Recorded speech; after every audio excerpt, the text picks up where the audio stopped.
this money on me got me feeling myself. All this drip on me got me feeling myself. All this jewelry on me got me feeling myself. This shit ain't come to me, I had to get it myself. Hey, all this money on me got me feeling myself. All this drip on me got me feeling myself. All this jewelry on me got me feeling myself. This shit ain't come to me, I had to get it myself. Hey, smoking on that gas, I know it's bad for my health.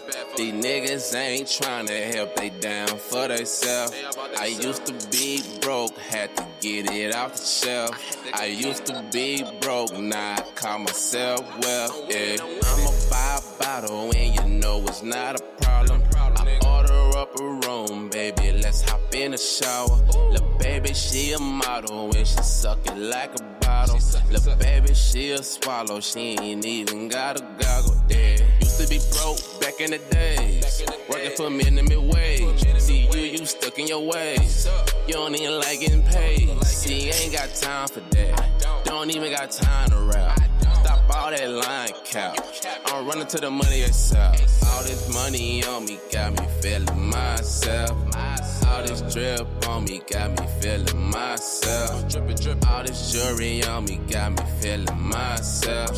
This shit ain't come to me, I had to get it myself. Yeah. All this money on me got me feeling myself. All this drip on me got me feeling myself. All this jewelry on me got me feeling myself. This shit ain't come to me, I had to get it myself. Hey. Money, money, money, money, money. I gotta get to the cheddar. Left some money on the dresser, baby, you can have whatever. Her feet gon' be softer than feathers. Babe, you know it ain't no pressure. Finessing these niggas. I ran up a check on these niggas. Fuck it, I'm out on the grind. I heard my life on the line. Ducking and dodging the crime. Looking like a dollar sign. Mama asked me I'm fine. I told mom I'm straight. She said keep doing what you doing. You on board, keep skating. Why these niggas wanna hate? Cause I'm getting to the cake. Just moved out of state. Putting food on my plate. Drippin', I got lots of sauce. Tired of hearing these niggas mouth. Running sack up in the loft. Got the bag, now I'm taking off. All this money on me got me feeling myself. All this drip on me got me feeling myself. All this jewelry on me got me feeling myself. This shit ain't come to me, I had to get it myself. Hey, all this money on me got me feeling myself. All this drip on me got me feeling myself. All this jewelry on me got me feeling myself. This shit ain't come to me, I had to get it myself. Hey.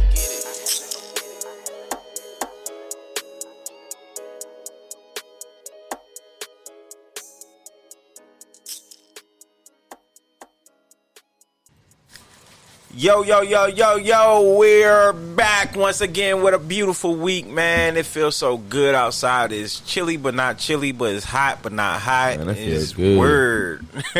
Man, it's I don't beautiful. know. If you work outdoors, it's beautiful. I work outside. That's what I'm saying. It's beautiful. The thing about it is we doing heavy machinery, so it got hot. You know what I mean? I was out there sweating, but then as soon as I stepped away, I was like, I ain't got to get in the air conditioner in the car.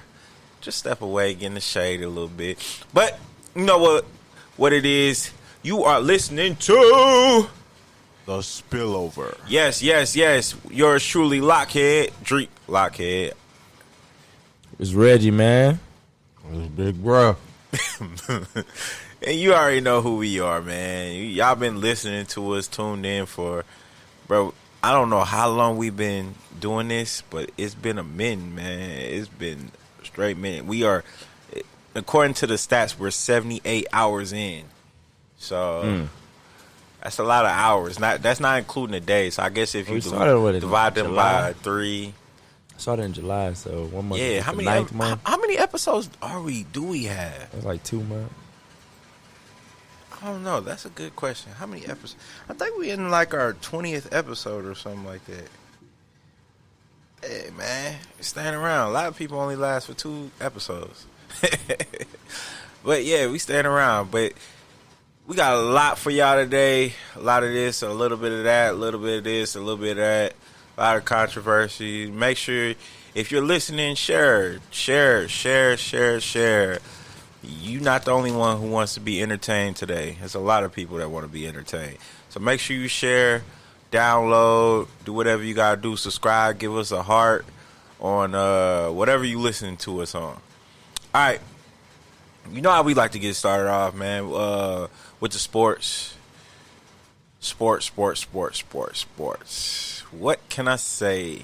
All right, Reggie, go ahead. Go. You got something first? Yeah, man. Before Hey, I just want to give a big shout out to my man Deion Sanders. Going down to Jackson State, becoming the head coach, and doing something. Drake was just talking about this. About people walking out of nowhere with no experience, jumping in the head coaching job. But he don't have. Wait, he has none. Yes, he does. He's never been on any sort of college staff. He's only trained. No. See, you get confused with experience. I'm not. I know he played and all that. I'm not talking about playing. He coached his son's team in high school for like 6 years. No, 4 years since he became in high school. So he has coaching experience. They don't never put. Yes, they do. If you're a good high school coach, you can move up to college. You don't normally move up straight to a head coaching job. But the thing about it is, especially not D1. No. See, he was at a pristine high school, a prep school. Mm-hmm. Okay, so as you're coaching at a prep school, that's experience. If you're setting up toward that, setting up away games, setting up all that, coming up with strategies and doing all that, you have that experience. You can get a shot in college. Because, bro, that's like before you become a doctor, you got to do your residency. That's what high school basically is for coach. If you prove you're a good coach in high school, that's how you get for coach. You got to be an assistant at that level. That's a residency. You working around actual doctors. Not necessarily. For residency. So for an assistant, that's somebody that, okay, you may have high school experience, but you don't know nothing about pro level or college level. So you might want to get your feet wet and become an assistant. The good thing about Deion, he went to college. He was an all-star, all-American there. He went to the NFL pros. He was a Hall of Famer there. Mm-hmm. And then he went back to grassroots to coach in high school level to understand personalities. And I say, if you could deal with high school boys, you could probably deal with college boys. Because high school is when they're young and they're finding themselves. And you really don't know who's going to be successful. Running who's a college program, running a high school program, that high school program is a drop in a bucket compared to running a D1 college program. They're not even remotely on the same level. But what you're not getting though is he has experience in all that, bro. He's not an assistant coach that just came out of nowhere and you like, oh, he got a degree in social. And Deion got that job because his name is Deion Sanders. It don't matter. Yeah, he got the job because he. But you to my high school, they ain't thinking about that. Yes, they are. But think about it. Even though he's Deion Sanders, if he couldn't coach, he wouldn't be coaching. Even if I had a list of qualified coaches, and then Deion Sanders' name was on there, I pick Deion Sanders. You'll still pick him just because his name on there? No, not just because of the name. But what his experience? His accolades speaks for his experience. Yeah, but that don't mean you can coach though. Really, but that's history has shown the greater of a player you are, the worse of a coach you are. But that's what I'm saying. They question your coaching ability if you never coached. But they say Deion Sanders, oh yeah, we'll love to have him as a coach. But can he coach? Yeah, he's been coaching high school for 4 years and won 2 state championships. Man. Yeah, get him in there. They looking at him for that recruiting. I already know what it is with Deion. They looking for so he can beat out Lane Kiffin. Matter of fact, let's play his speech. Let's do that. Let's play his speech. Because he said it himself. He hoping he improved recruitment, all that. Let's go to that. Let me see.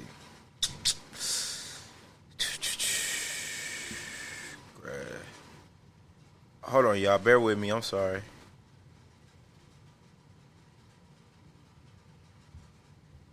Bear with me. Say something to him, really. Yeah, but I mean, I'm happy for him though. All right, here it goes. You know what I'm saying? Deion, he definitely gonna be a big plug as far as the recruiting go. He's gonna definitely, I'm hoping he starts a trend of big name people taking these coaching jobs at these HBCUs and bringing a lot of that talent and money back to those colleges. But the thing about it is, though, if it was because of Deion Sanders, bro, a lot of Hall of Famers, it'd be hella cats trying to get college jobs, man. Like, there's a reason they let him be that head coach. Because he's Deion. But he's probably the most charismatic, and some people think the greatest athlete to ever play football. Bro. Yes. The athlete, pure athlete, they think many people, between him and Bo Jackson, I was just going to say, yeah, Bo that's what I'm saying. They Jackson think them two are the greatest. Bo Jackson would probably be the But Deion, didn't he one. go to the Hall of Fame in baseball? Not in and baseball. football? I know he got like 2 World Series, though. He just went in football, but he's known as a great player in baseball, though. Yeah, and he the only person that got a Super Bowl, multiple Super Bowl championships, and I think multiple World Series. All right. Sanders.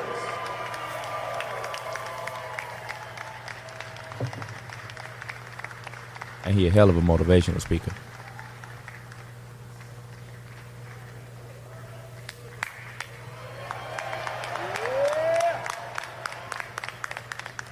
We're going to go forward a little bit, y'all, due to time constraint. I always wanted to say that ESPN be doing that show on late game. Due to time restraints, we're going to have to fast forward a little bit into the game.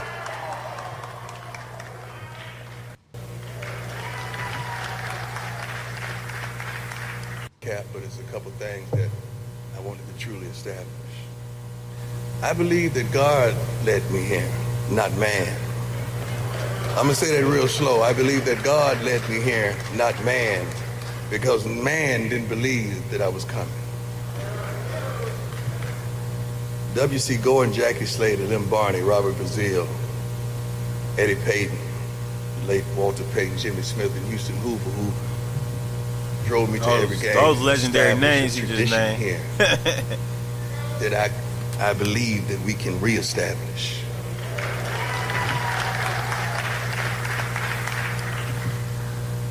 I believe the men that I sat and looked into their eyes on a Zoom call yesterday can win SWAC championships. I believe the Sonic Boom is the best thing since peanut butter and jelly. I believe that our commitment to excellence academically can continue. I believe that our student enrollment can increase. I believe that the crime in this community could cease.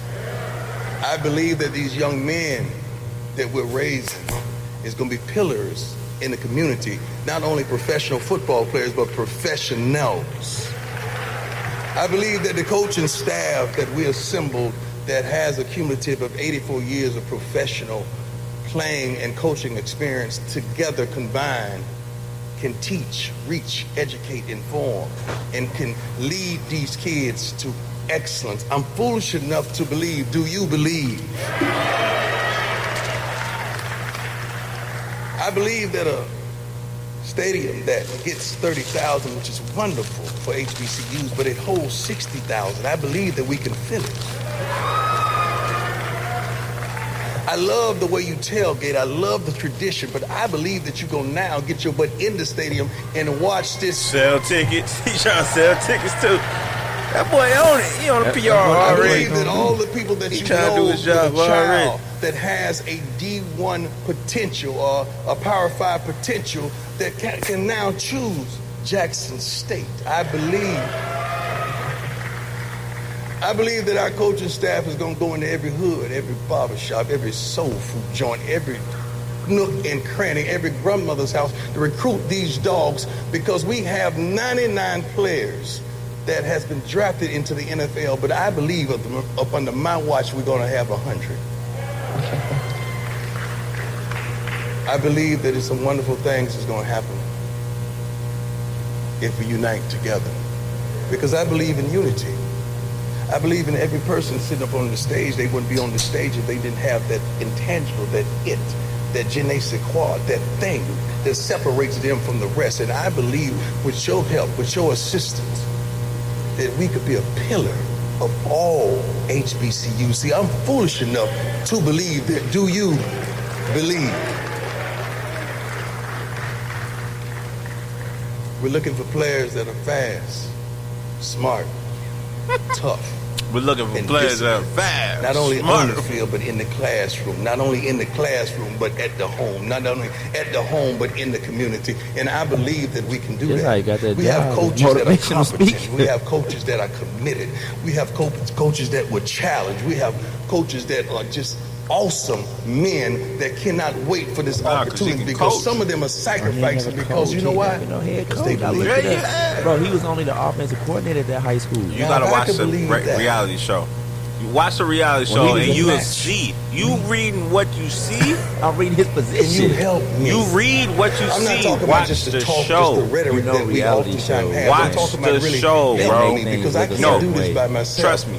Watch the I show. need The each head coach and every said, one of you, Deion, without a what you shadow think? of a doubt. I don't care if it's Like, third and he 5 was the and head down coach. He by set the 6 meetings. at He I-20. said everything. You got to believe that we gonna march down Everything. that field. You Everything. got to believe that we can do the unthinkable. You got to believe that we can accomplish the unattainable. You got to believe it. If you don't believe, you ain't got no business in here. Everybody on this roster, all you kids that are on this team, on this roster, if you don't believe that you can make it into the NFL, you at the wrong school, because we need some dogs that truly believe. Now, do you believe?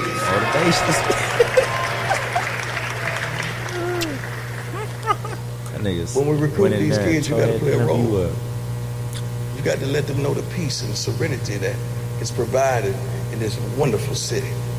You got to let them know how kind and loving and kind-hearted we are. Ever since I got off the plane, ever since I came a few weeks ago, everything about this city is phenomenal. You're one of the best kept secrets, but I don't know if you believe what you have. You got to believe. You got to make the most out of any situation you put into. You got to make the best of whatever it is. Everybody receives the same amount of time in a day. It's up to you what you do within that day. And you got to believe that you can make a difference, because that's the only darn reason I'm here, because I believe we would never settle for mediocrity ever again. And I'm foolish enough to believe. If you believe, say, I believe. I believe. Oh, I'm sorry. I thought you talking to me. President, Because he making me believe. we're going to increase enrollment. Ashley, this program is going to be so prominent that it's going to assist every other program in this university. Woo! All the other sports head coaches, persons associated, I'm here for you. If you got a dog that you need me to help you recruit, you best believe I'm here for you. Because I don't know if you know, but we're family now. When I was getting this suit made several weeks ago, I told him I just don't want the patch on the outside. I want you to have the inside too.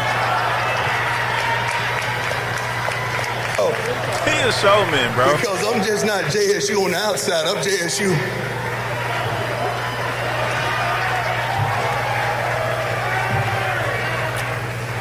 I had to put my marketing hat on. That was for the media, y'all. We're going to get these kids exposure. He real though. We're going to put a light on these kids. We're going to... Hey man, you got respect, dude, bro. He gonna let you know. I had to put my marketing hat on too, bro. Man, he do every. Hey, Deion the man at that politicking, man. I just think he may help recruiting a little bit, Deion gonna kill at recruiting. but see, the thing about it is when you grow up like a real athlete, you have dreams. You have dreams to play for, like football, play for Oklahoma, play for Alabama, for Saban, like to play at Ohio State, to be part of that rivalry with Michigan. Like That rivalry been terrible for like.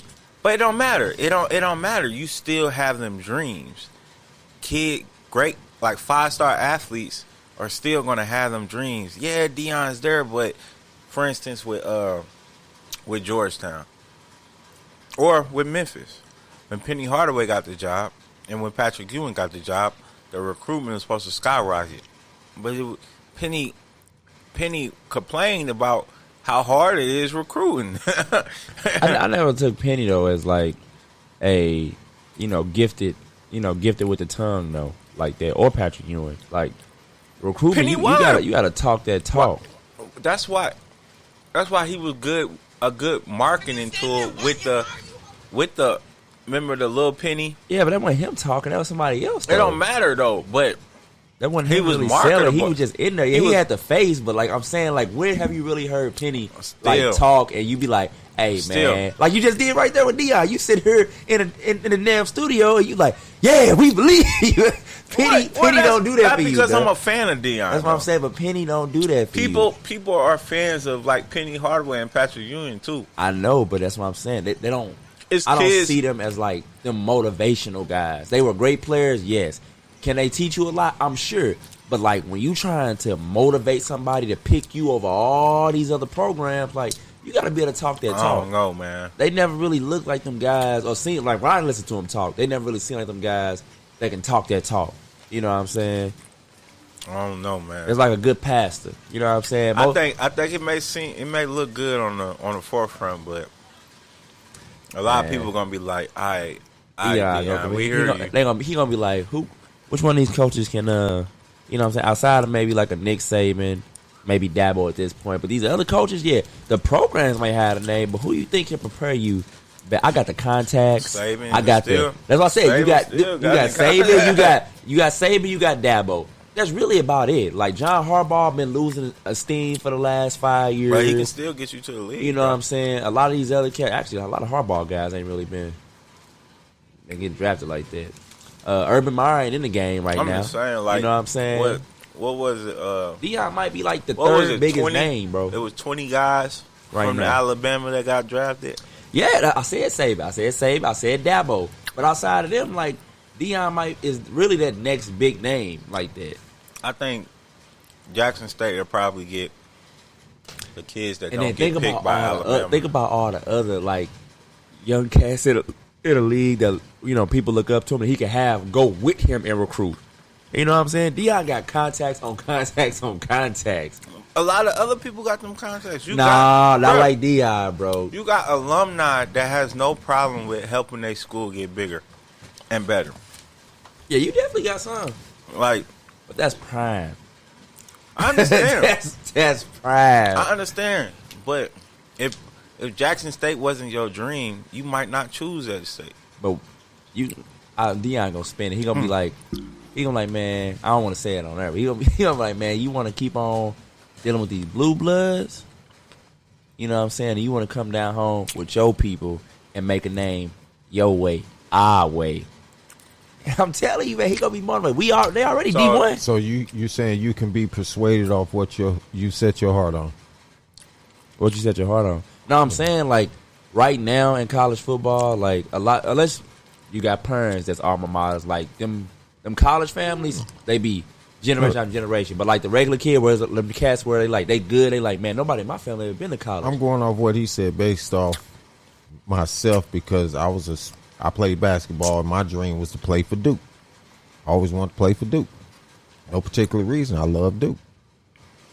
Couldn't nothing persuade me from that. Had I went that far, I started out playing for the University of Maryland, but my plan was to get a scholarship to the University of Maryland and try and transfer. But that's neither here nor there. But point is, could nobody sway me from that? But you saying Deion is going to have a way of manipulating. Yeah, that's what I'm saying. Like, you got, in college football right now, you got basically two hard-hitting programs where, it's like an open and shut case. You got Bama, you got Clemson right now. All the rest of these programs are middling. And even if you want to go to a school, you still got to look at who's coaching, what's the situation. Yeah, you want to go there, but in football, unlike basketball, you can't just show up and say, hey, my talent going to get me to the pros. It don't work like that.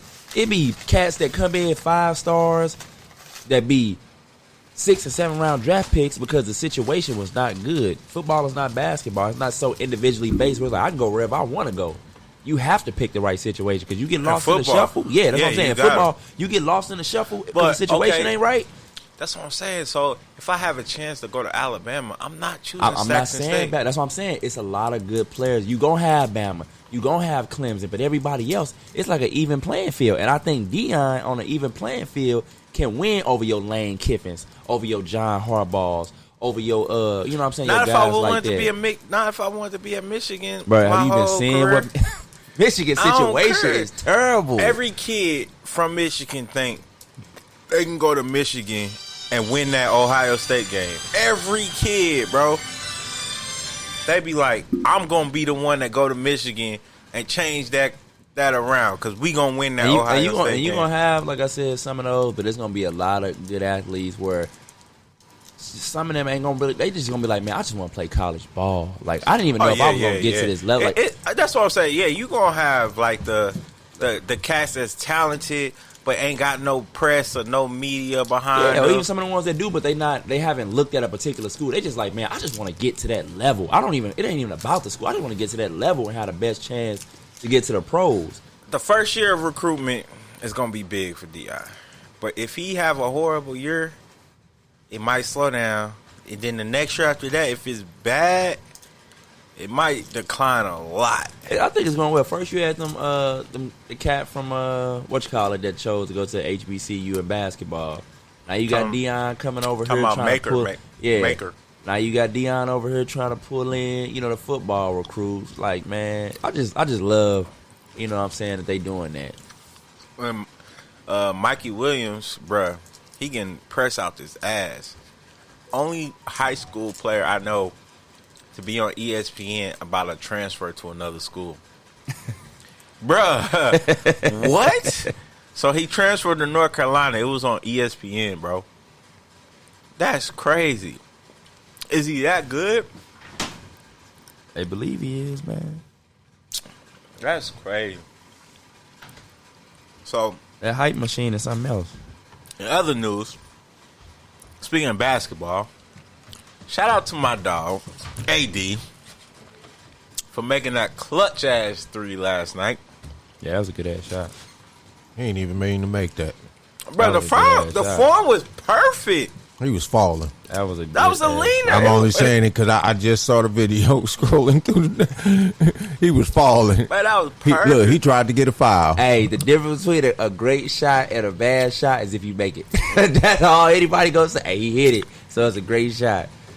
For instance, Dame shot over Paul George. Yeah, if Dame would have airballed that mug left from throwing it back all the way back, they'd be like, what are you doing, Dame? Yeah, you cost him the game. But because he hit it, that's an all-time great highlight now. Mm-hmm. Now, speaking of the Lakers, I want to segue into that. My man LeBron is pissed. Oh, man. Here we go. He's not. I yeah, understand. He is. Wait. No. Yeah, he's not pissed he didn't get the MVP. Yes, he is. He's mad. He didn't get more votes. He didn't get more votes, bro. I hate when people make this statement, though. I don't know. What about you, Bud? I hate when people make this statement. I'm going to say the statement. When somebody says, okay, I'm not mad about it, but it pissed me off. He said, okay. He said, I'm not saying that I'm not saying that he didn't deserve the votes that he got. He deserved more votes. But what I'm saying is I deserve more than votes. So what you said is only a certain number of votes. So he can't have the number of votes that he had, 101. 101. Yeah. Who got the MVP? Giannis. And he should have. If you're not counting anything but the regular season, it wasn't close. And that's why the vote humble wasn't close. pie. The vote shouldn't even been that close. Giannis should have damn near got all them, bro. No. Bro, Giannis had one of the greatest stat lines since Wilt, dog. Since Wilt. LeBron's stat line and efficiency didn't come close to his. And his team wasn't as good in the regular season. He had the best record, the best stat line, and the highest efficiency rating. So? What the hell? What votes are you going to get? Where's your argument? Most valuable player. Yes, without Giannis, they do nothing. It's not just the stat line. It's how you bring a team together. That's what I'm saying. He had the best team, the most efficient team. No, that's not how you... Westbrook did not have the best team of the season. No, When he won everybody MVP. know Westbrook was an aberration. They said that when they voted on that. Nash didn't have the best team of the Yes, season. he did. No, he did not. Yes, he in the did. season. No, they had The number one record. Bruh. They was the best, and Look everybody. at Nash stat line, and they No, were he not didn't have the best stat line, but he had the best team though. They was the best, funnest team to watch, and everybody's picking them to go to the championship. And then that's when they got beat the hell up by the Spurs. Nash got his head busted open. It was a weird suspension from Cat standing up. When the Nash shit happened, they kind of threw off the whole series and they lost. LeBron should have had more votes, man. No, he shouldn't have. Based on what though? Based on a lot. Based on what? Giannis was better defensively. He was better offensively. His team had a better record. Like, what? Because his name LeBron? Because of what he did 16 years ago? Based off how much he played. I don't believe anybody that does minute restriction should get a most valuable player. That's the biggest fuckboy shit I ever heard of. It wasn't restrictions though. Oh my God. It's not that he couldn't play. They were blowing teams out, and he would sit. And they were like, the reason why he only played them amount of minutes because they were blowing everybody out. They had the highest win margin. Even games they were losing, he set out the fourth quarter. That was after he hurt his knee. Even games he was losing. That was after he hurt his knee before the quarantine happened. That's why everybody was like, he had time to rest his knee after he got hurt. No, he's always been on minute restriction, bruh. That's a known thing about Giannis. They think putting him on minutes restriction is going to be same thing with Kawhi. It's going to benefit in the playoffs, but it doesn't. It doesn't benefit in the playoffs. It makes them not ready for fourth quarters in the playoffs. That's what it does. Well, Kawhi got an issue, I don't give a fuck what their issue is. and he played he do play all the minutes in the playoffs. Man, Giannis still kind of Giannis and Kawhi don't play back to backs in the regular season. Giannis do play back-to-backs in the regular season. What are you talking about? Giannis played. I think you get a little confused, man. Bro. I get you. He didn't play a shit ton of minutes, but he played all the games. Now, yeah, Kawhi didn't play back-to-backs. Man, that shit weak, bro.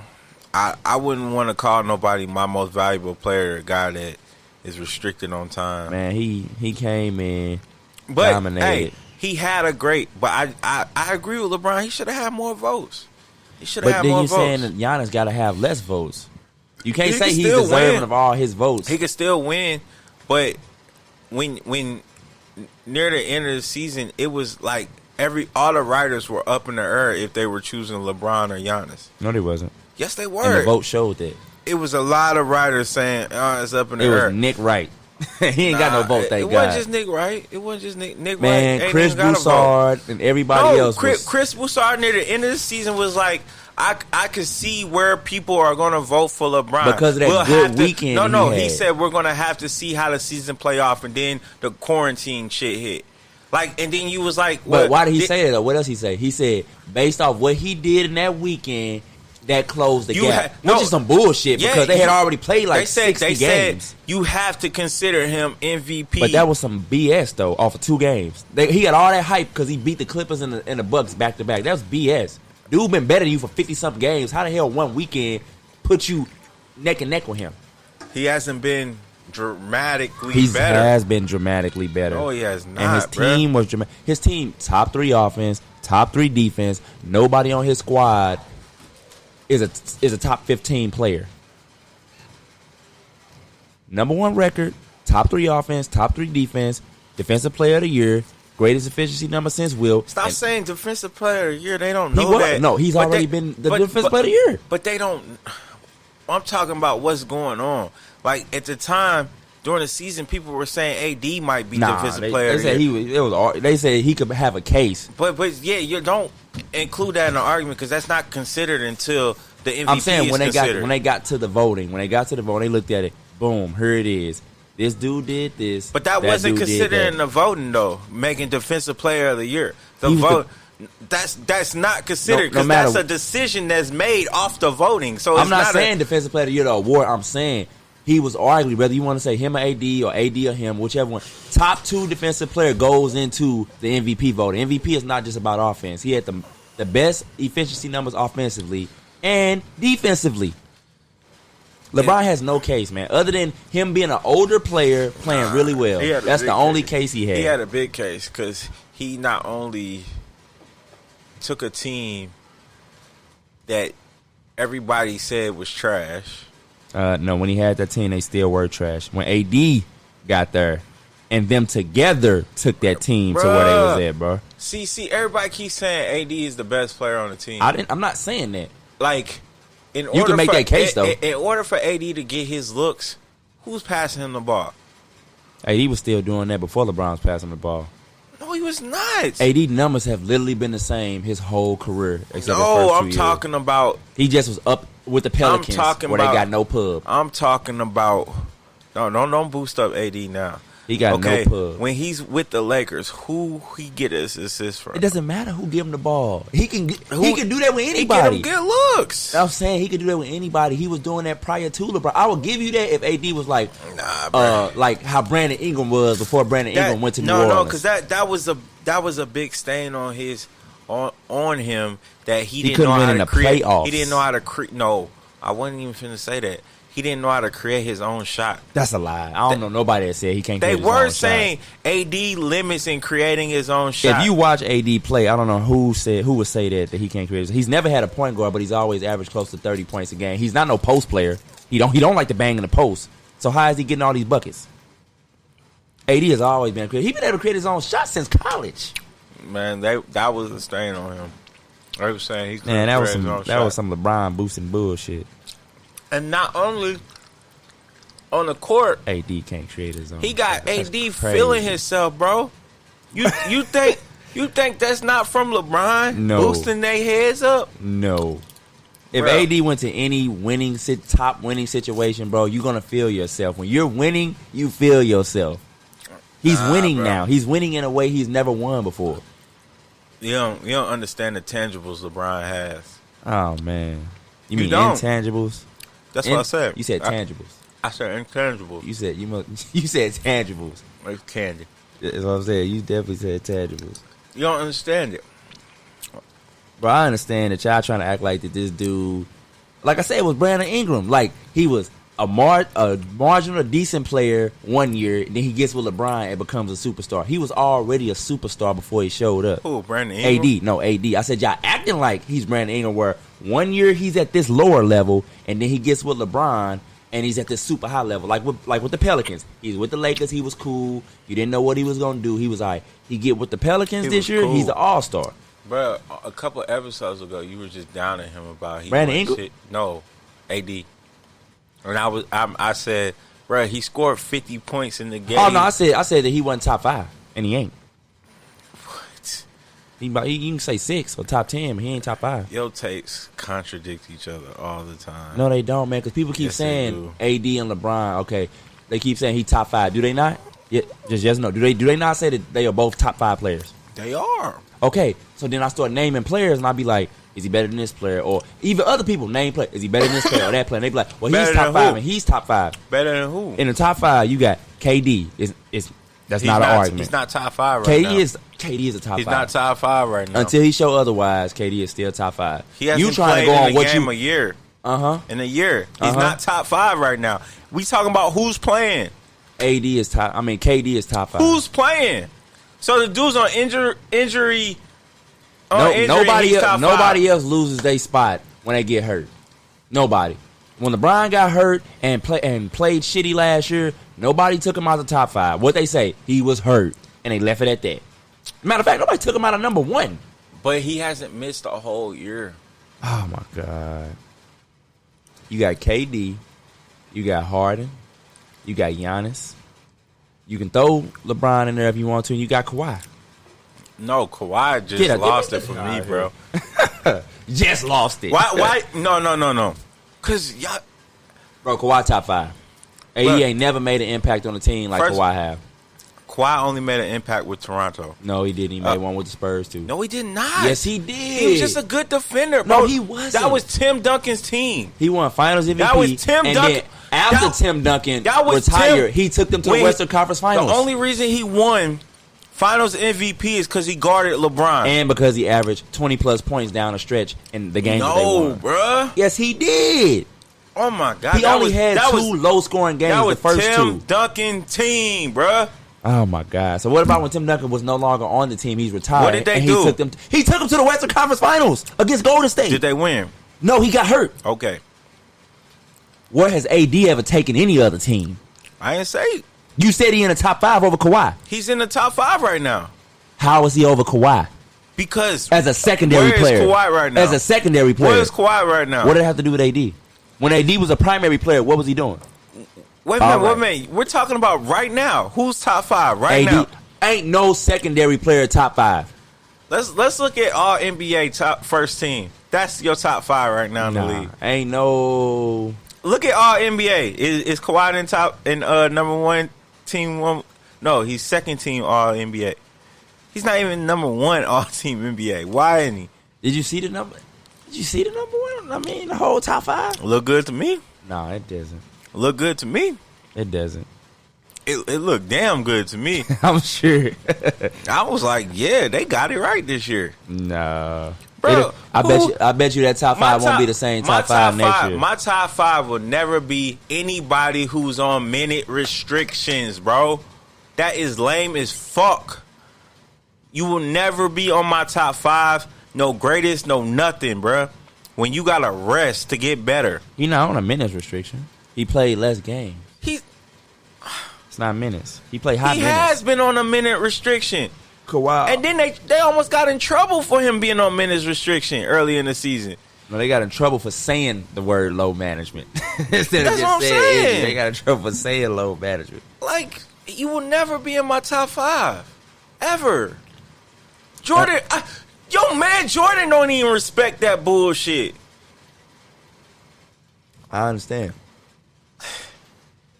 You're not top 5. And LeBron only played 4 more minutes top 5 in the league. What you call top it? 5 in the Than Giannis. but way more games. No, he don't. Top 5 in the league. Top 5 in the league. LeBron,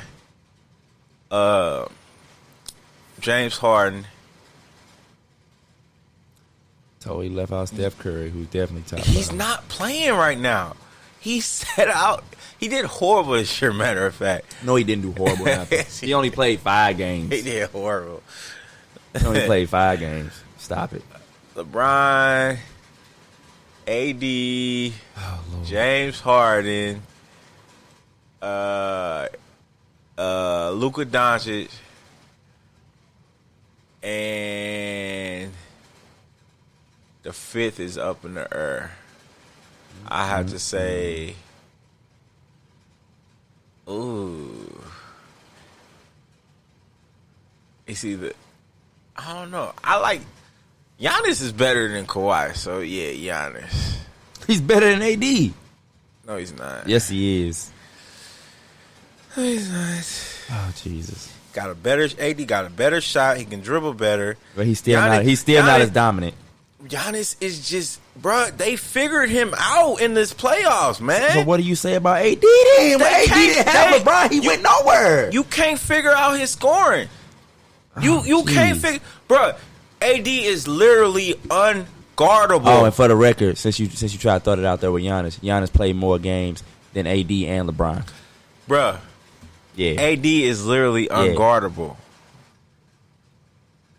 Who can stop him? Who can stop AD? Yeah. You talking about one-on-one or what team can stop him? Of course the whole team. I'm saying what team? We're talking about greatest play. I mean, talking about top 5. Or if you talking what team, Giannis can't be stopped one-on-one. AD can't check him. LeBron can't check him. None of them can check him. Can't nobody check Giannis one-on-one? Giannis has no move but the spin going downhill. And you can't stop it unless you build a wall at the basket with multiple players. That's what I'm saying. They stopped it. That's how they got beat. Of course, the whole team. Like you just said, of course, the whole Miami. team. Hey, hold on. Don't disrespect Miami. That's how they got beat by Miami. Don't disrespect Miami. Miami tight. Oh, my God. You're oblivious. Miami tight. Oblivious to AD skills. He a great player, man. Nobody's debating that. He can't be stopped, bro. Once he realizes it, he gonna be like Kareem. I'm telling you. He ain't never gonna be that damn. I'm telling you. Mark my words. Let's move on. We always get stuck with LeBron and his damn LeBronettes. I'm talking about AD. See what are you talking about? But you started out talking about LeBron and we got the AD. I'm just talking How? about AD. I don't even know. Because you started out talking about LeBron MVP votes, and now we arguing about AD. Haven't you heard me say Anthony Davis this whole time? This whole conversation been about AD. You was talking about LeBron. No, you said, hey, my man LeBron, he was mad because he didn't get more MVP That was votes, over and I with. agree. And then we moved to AD, and then what you say about AD? How you start off AD? LeBron gives AD all the swag. LeBron gives him the ball. LeBron gives him the assist. But when we just ended the conversation, you brought up stop talking about LeBron. We're talking about AD. I said LeBron and the LeBronettes. That's AD. Wow. Yes, that's AD. Wow. Trying to disrespect two cats that carry franchises and talking about a secondary player better than him. The hell? That's why he's saying. Damn. Kawhi is not that good, man. But he still manages to have more success than AD. With and without Tim Duncan. How? He went to a good team already. Oh, man. That couldn't get out the second round. And he took them to the title. They got swept the year before he got there. AD went to a new franchise. Yes, he did go to a new franchise. That's a totally different and became situation. A secondary player. So then Kawhi went to a new franchise. No, he did not. He went to Toronto was a new franchise. Toronto was not new at the time. They had success. They went to the playoffs multiple times. Success. Regular season success. The Pelicans never had that. Never had that, bruh. That's what he was supposed to be there to do. Yes, I'm trying to tell this dude, man. Shut the door, okay? That was he supposed to be there to do. Thank you. Everybody else that's in the top 5 all have been the main guys on playoff teams that have gone far. You said you want to put... You can't be in the top 5 until you get your team to certain levels. Oh, my God. Now, because he is a secondary player, you sitting here talking about how this person got to get him the ball. This person giving him his swag. Said, let's move on because let's just AD is on that level now. He just hit a 3 in the finals. Mm-hmm. In the finals. Mm-hmm. Clutch. Conference finals. His first. Not the finals. Clutch conference finals. In the playoff. It don't matter, bro. You got to get there. There's a lot of teams not there right now. Which is why you owe me Applebee's. You arguing against players that's already been there, though. Which is why you owe me Applebee's. But you arguing against players that's been there, though. Been there as the man. No, I don't know about that. Yes, he had, bro. Kawhi took the Spurs there. He took Toronto there. He did not take the Spurs there. Tim Duncan was not there. He was retired, Drake. He was retired. He didn't take the Spurs there. Yes, he did. He got eliminated. In the conference finals. He got eliminated. In the conference finals. He got eliminated. And he didn't get eliminated. He got hurt. And plus, they were winning when he was playing. That was game 1 when they were winning. By 23 points. That was game 1. Dominating. Game 1. He had a good game. Oh, my God. A good game. Every game they played against them, it was a dog fight. Oh, my God, bro. But you got to get there, though. Like you just said, you got to get there. He got there. Yeah, because he had great organization. Oh, now it's organization. He been on the good teams this whole Bro, that team was rebuilding. Front. That team was rebuilding. Tim and all them was gone, man. They were gone. They weren't there. They were gone. Tony Parker was Tony Parker was hurt. Tim was retired. And I think Manu might have been there, but he was only playing limited minutes. Bro, they had the dude that always come in for Tony Parker, who, Patty Mills? Patty Mill. Bench player. Hit big threes. Bench player. Always do. Mm-hmm. Who cares if he come out? He's a decent role player. That's not an impact player. Exactly, like the whole Clipper team. It's an impact player. You talking about if you want to go there, them Pelicans team, he had DeMarcus Cousins, he had Rajon Rondo, he had Drew Holiday. He didn't have DeMarcus Cousins until half of a year. He had DeMarcus Cousins. They went one. They lost one. He got DeMarcus Cousins right before he was sitting out. They didn't. No. DeMarcus Cousins was there before the year he was sitting out. No, he was not. Yeah, he was. He was never with the Pelicans for a full year. The year that the year that they got swept in the second round, DeMarcus Cousins got hurt, and then the next year is when AD sat out. Was he there for the whole year? DeMarcus Cousins? Yeah. I think that was his second year. No, with them. he came in after I think after the All-Star game, and then they went to the playoffs. Let's check it out. He was there 17. He was there 18. He was there 2 years. How many games played? Because he wasn't playing though. He did not Yeah, play he got the whole hurt. year. That's what I'm saying. He got hurt. He got traded there. I'm talking about the first year. That's what I'm saying. He got hurt the first year. And then he got And then traded the there. second year. No, he got hurt the year he got traded there. Because that was the year they got out the playoffs or whatever. And then the next year is when AD was pulling his fucking his sit out move and shit. And then that next year is when he went to Golden State.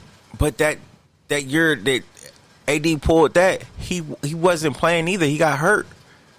Yeah, he got hurt like halfway through the season, a little over halfway through the season. He never played a full year with them.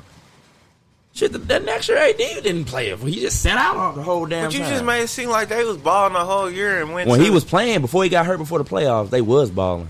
They couldn't be stopped. They was 50 point each. Exactly. Yeah, they was killing him. But they got hurt. It wasn't. And then that's it when didn't Ray happen. John stepped up. He had Etwan Moore, who was knocking down shots. Bro, Ray Drew John Holiday. Rondo said he wasn't passing nobody the ball. When? You don't remember he got into it with the team? I don't know about all that. In the playoffs, Ray John was the man. He got into it. He got into it with the whole team. After he made that history assist, he made like 23 or 20 some assists in the game. He got into it with the whole squad. That's why they shipped him out of there. Well, in the playoffs, them niggas balled. And Ray John was fantastic. Man, bruh. That whole playoffs. Your takes be itchy, bro. It's Nah, making my man, arm you just don't be want to give Kawhi his credit. I don't know what's your problem with Kawhi, man. I ain't got no problem with dude. He's just not that. He's not. You trying to make AD something he's not. He's not. accomplished nothing in his career, but you trying to give him. Kawhi is like a souped up Tayshaun Prince. Hell no. Tayshaun was a limited scorer and a good defender. Yeah, and Kawhi souped up. He's a okay scorer. No, he's a really good scorer. And an okay defender. Really good scorer. Kawhi done showed that he's a great scorer. Nah. Yeah, he has, man. He got a high elevated shot over his head. It's hard to block. No, he got a consistent shot. He actually has a go-to move. Yes, 10 points in the playoffs is consistent. 10 points 14 points in the playoffs. You act like LeBron ain't did that this year. I'm not talking about LeBron. But I'm saying you always want to jump on everybody else and they downside. Like your favorite player, the one that you call the GOAT, don't do the same thing. I don't call LeBron the GOAT. Yes, you did. Yes, you have AI called is him the the GOAT. GOAT. Oh, that's AI. LeBron is one of the greatest. We have had the It's debate one of about the- LeBron being the GOAT. No. LeBron is one of the GOATs. And AI is not one of the damn GOATs. Yes, he is. All right. The 2000 GOAT. Kawhi has, bruh, he's not as a greater player. Everybody, he's not a team oriented player. How? Cause he can't motivate his team. He too damn quiet. Cause that shouldn't have happened. Remember the Clippers were stacked. Remember? Yeah, they were. So what happened? Hey, niggas want to step up. Shit. And they lost to the Nuggets, bro. Niggas can't step up, bro. We act like the Nuggets didn't go to the conference finals the year before, though. Oh, my God. You can't. See, that's the thing I don't like about people takes. You act like the Nuggets just came out of nowhere, No. The Nuggets Just been because good. a team is good does not guarantee their success the next year. I'm not saying that, but when you're consistently good, if you're going to say somebody going to be good, or you going to take the person that has the same core and a history of being good, or you going to take something that somebody threw together in 1 year? I'm going to look at what you obviously took somebody that was glued together 1 year. Hey, they was good. So exactly.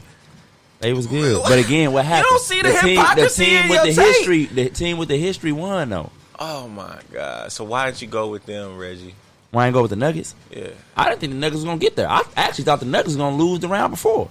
But they came back and won. But they were in the conference finals last year. So according to your integrity, I didn't they say should have been they're higher. going to get back to them, I'm saying, but don't be surprised. What? Last year doesn't mean you're going to automatically do the same thing next That's year. what I just but said. You're talking like we should be surprised that the Nuggets are where they're at. Like we No, I haven't didn't seen say them that. get there. I didn't say that. You said they lost to the Nuggets like the Nuggets is nobody's or something. They lost to the Nuggets. They were supposed to be the great championship LA Clippers, Don't say bro. championship. No, they had That's what everybody proclaimed them as. I said they was gonna get there. Oh my God! Now he changing what he said. Nah, you I sound like Chris Bouchard. Nah. He gonna come over there and talk about so I'm picking the Lakers now. You can't. I'm saying you can't call somebody champions that ain't never won no championship. Nobody right. called the Clippers champions. All right, let's move on, man, because you funny. You is tripping. All right, we're gonna move on. All right, we're gonna come up with our next topic right now. We're gonna get into some music. Let's get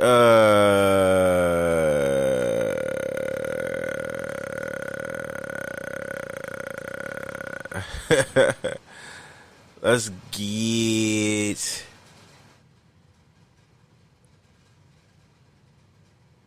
all right, we're gonna play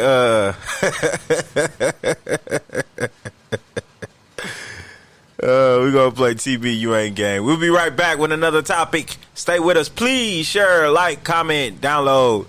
We love you.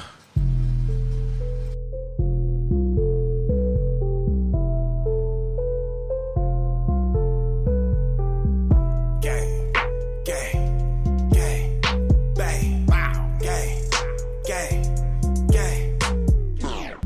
Pussy nigga, you not gang, gang. Pussy nigga, you not gang, gang. Pussy nigga got no gang, no.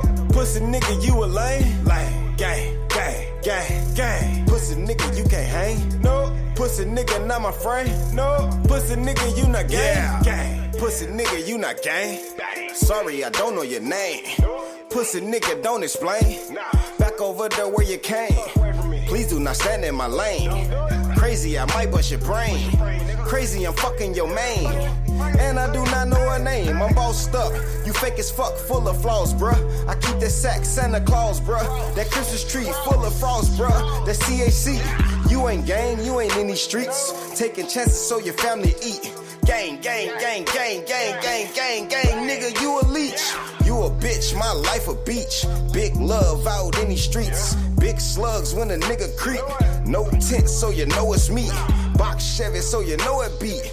Act tough, must I repeat? Still got room for a body pussy nigga. You ain't body pussy nigga, you ain't G. A-N-G, G, A-N-G. Fuck nigga, you a wanna be, and I'm still being me. TB, Chuck Taylors on my feet, fresh dinners on my ass, and a Christian white tee. And I'm still in these streets like the lights, y'all. James Tony on these pussy niggas lights out. You ain't gang pussy nigga, what you talking about? Never seen you in the hood, so let's get it understood. Pussy nigga, you not gang, gang. Pussy nigga, you not gang, gang. Pussy nigga got no gang, no. Pussy nigga, you a lame, gang, gang, gang, gang. Pussy nigga, you can't hang, no. Pussy nigga, not my friend, no. Pussy nigga, you not gang, gang. Pussy nigga, you a lame. In your songs, dropping names. Got the plug on fire, hood on fire, flexing for the gram. Bless the hood with the gram. Knotted wood with the cam. Tuck the shoes with the slam. Slam on the pussy, nigga. I'm no rookie, nigga. Thought you knew me, nigga. Had to spin the square like a Rubik's, nigga. Spin the check on nothing. Thought you knew me, nigga. To be TB, the G had to prove it, nigga. Nike on him, I just do it, nigga. Say gang, never knew the nigga. Let him swing when I do these bitches. Fifth for bang if he looking fishy. Gang affiliated, fuck a color payment. Run up the blue hunters. Take a little vacation. Get the fuck away from foo-foo niggas hating. Say that he know me where he must be mistaken. Say that he know me where he must be mistaken. I don't know you niggas, I don't fuck with niggas. Fuck your feelings like a penicillin, kill it. Fuck your feelings like a penicillin, kill it. Scared to bang a bitch, but he got a stick. Swear to God, he'll ride the full clip. Ain't hitting shit. Jay Reed from Akron. Gotta check these niggas' background. Gotta check these niggas' background. Gang, gang, gang, gang. Pussy nigga, you ain't. Pussy nigga, you not gang, gang. Pussy nigga, you not gang, gang. Pussy nigga got no gang, no. Pussy nigga, you a lame, gang, gang, gang, gang. Pussy nigga, you can't hang, no. Pussy nigga, not my friend, no. Pussy nigga, you not gang, gang.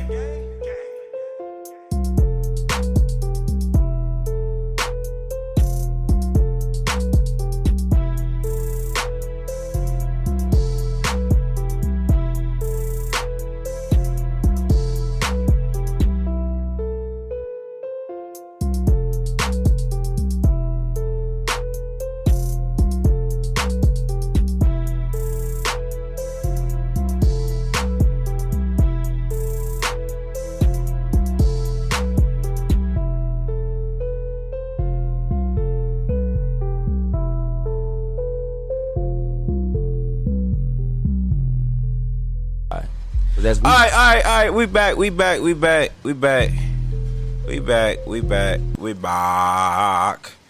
All right. Speaking of the King James, moving on. he got himself in a little predicament. Even though he's in the bubble, he probably got. So his day probably was the game was over. He goes and FaceTime Savannah. Hey, babe, how you doing? Boop, boop, boop, boop. And then he gets a ding from Maverick saying, bro, did you see this shit about Bronny? He like, what? I'm talking to Savannah now. Man, Bronny on Instagram on his story smoking a blunt. So the story is Bronny, after the Lakers beat the Nuggets, Bronny was on his Instagram story smoking a blunt, caption read, just got done smoking a nugget. So with that, question of the day. Would you be disappointed if your kid started smoking trees or cigarettes? It don't matter. Would you be disappointed? Anybody? Yep. Buck? I smoked trees all my kids' life, so my expectation is that they wouldn't, but I wouldn't be shocked or surprised or disappointed or nothing like that. I would hope they would be responsible.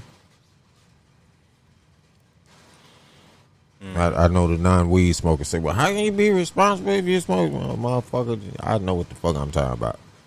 And other people know what I'm talking about. Yeah, I would be somewhat disappointed that that if he's doing it, I didn't know about it. That's what I'd be disappointed at. Not knowing the decision you was trying to make and you was trying to sneak and do it behind my back. Like, as far as weed I'll be more disappointed at cigarettes than I would marijuana. Because cigarettes, that's a disgusting habit. Now, weed is bad too, but it's not as addictive and poisonous as cigarettes are. So, like, if it was a blunt thing, I'd be like, bro, look, like, I can't control you. Especially if he's 18. I'm like, man, I can't tell you what to do, or I could tell you, I could suggest this, that, but bruh, if you gonna smoke weed, just please, like, buy your own or get it from me or something. I'll go get it, because bruh, it be so much shit out here. Motherfuckers be lacing blunts, motherfuckers be putting shit in weed, you know what I mean? I wouldn't want him to be one of them. I got a cousin. I was his payee. So when you get on like Social Security or something, or a check or something, you get like, you have a payee. They get your check or something if they can't trust you with it.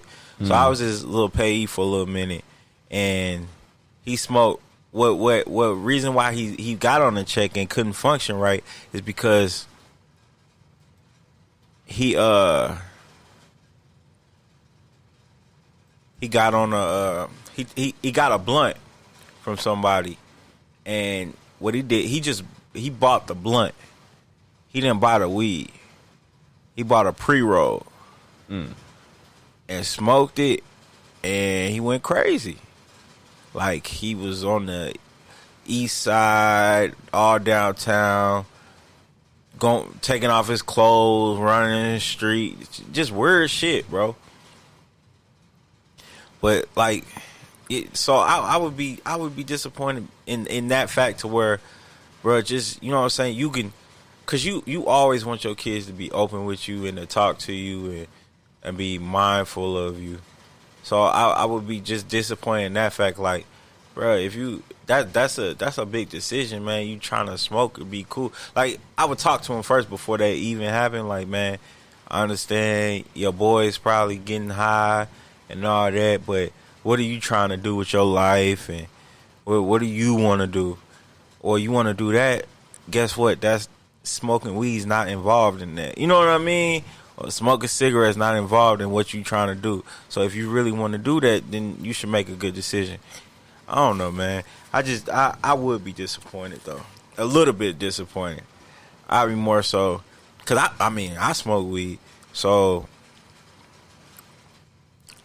I just be like, man, look, listen to your dad. It ain't all that's cut up to be. You gonna spend a lot of money on bullshit just to get high for a minute, and it's gonna go away, and you not really stressing over shit.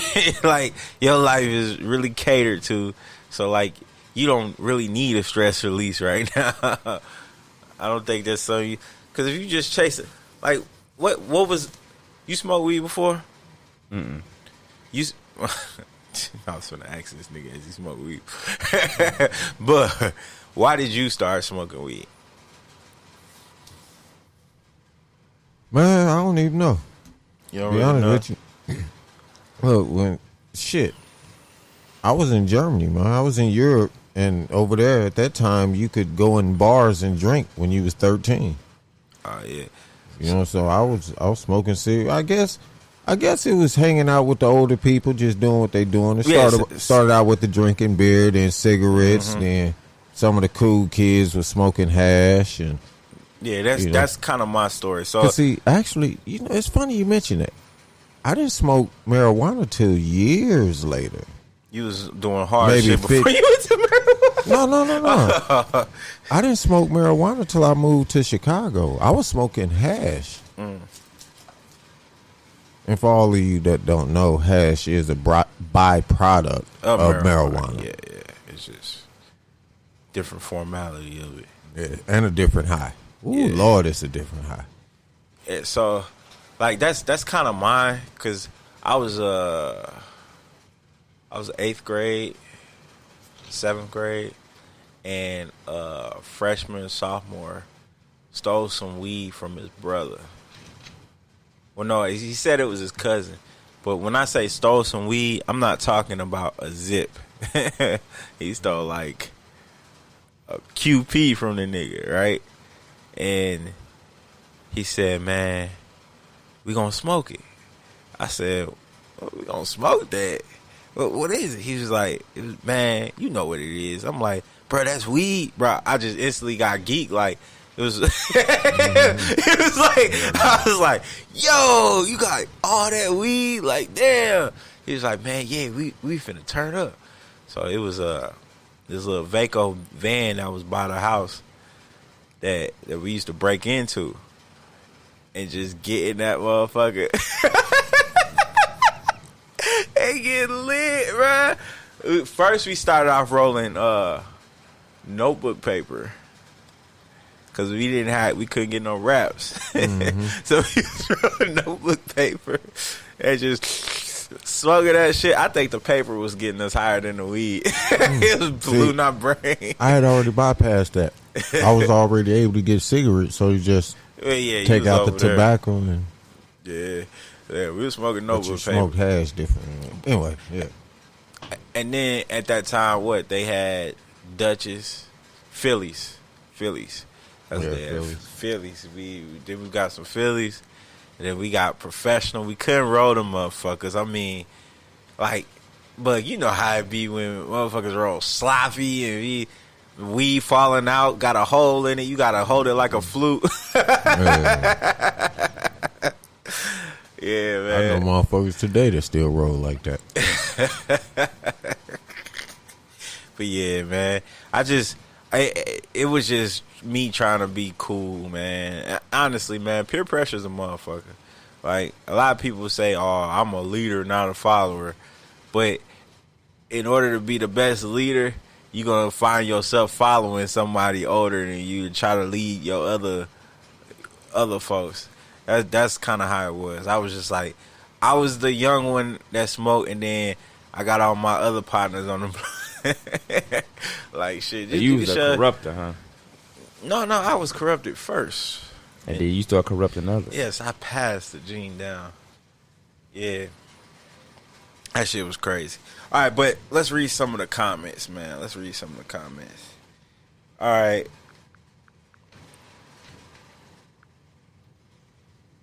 Ryan T said, nope. I show him or her the right way to do it and the laws of smoking. For example, never smoke nothing you don't see get rolled up. So Ryan getting high with his kids.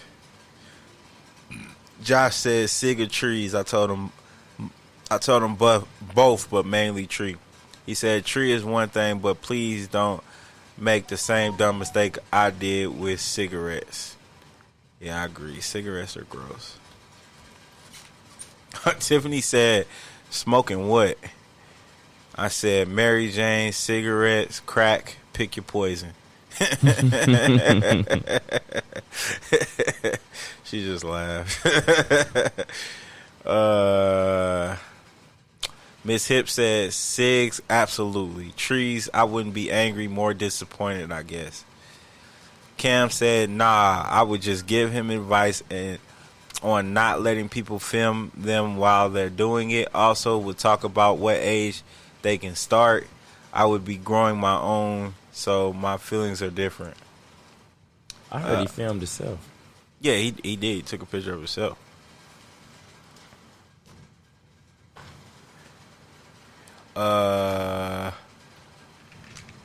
Darlene said, Valentino said 18, you on your own. Darlene said no, because we all and my sister and myself would sneak on our mom's cigarettes, one of our mom's cigarettes, and smoke.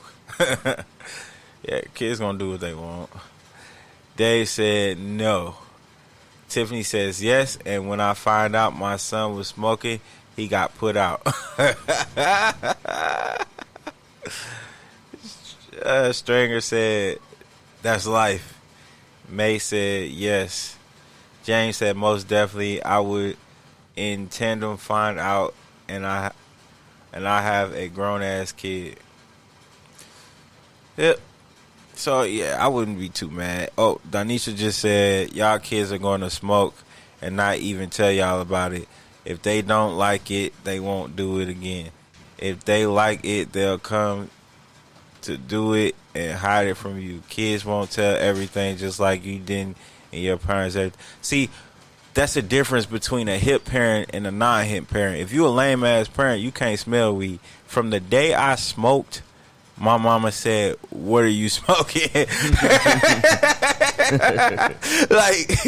like that's the difference. Like, from the day Tyreek hit a blunt, I know how it look when you smoke. I know what your lips look like after you smoke. Gray chap. I know what your eyes look like. I know what it smell. All the flavors smell like. Like, you're not gonna be able to hide it. There's no hiding that. Like, you can't hide marijuana. Like, my dumb ass used to think after I smoke, spray a whole bunch of cologne. Try to cover it up. What'd that do to it, bud? It just smell like cologne and weed. Exactly.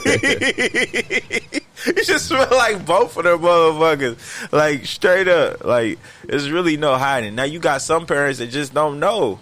Like, they just, like, they don't know. They might know if, are you high? Like, no, mom, I'm just tired. He just got some oblivious parents out there. Don't want to know. Yeah, they really don't want to know. But, bro, you not getting that shit past me. Now, what you might get past me, I smell cigarettes too, because my mama smoked my whole life. My mama did too. They all smoke. My daddy smoke weed. Literally, everybody. Do Kim smoke cigarettes? Nah, She the only one. Everybody else, they all smoke cigarettes. My aunties, all that. They all smoke cigarettes. And used to, hold us while they smoked them. Hold babies. So that smell is embedded in my senses. Like, so I'm always be able to tell. Like, for real. Be like, bro, you smoking? He gonna be like, nah. I'm be like, come on, man. You think I'm dumb? Bruh. Yeah, I'm not. I'm telling you that. I'm not smoking. Sorry, I literally got blunts and shit tattooed on my stomach. You think I don't know what that is? Like, for real, man. That shit be crazy. don't set yourself up for letdown. Yeah. What? That's what I mean. Why lie? Just tell me. No, I'm talking about you. What you mean? And assuming that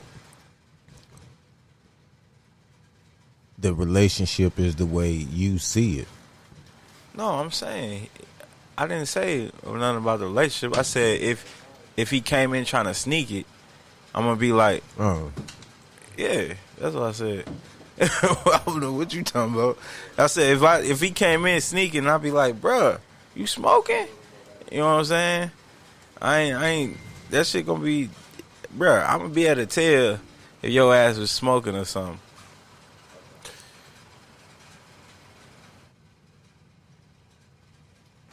I'd definitely be able to tell. But yeah. In other news, what did I have? Man, y'all know Dr. Dre's wife. What she on now, man? I heard she trying to say that she owned part of his name, Dr. Dre. She said that he been stealing funds. What? His And, funds? yeah, She's and stealing his own money? Apparently, and putting it into a separate account.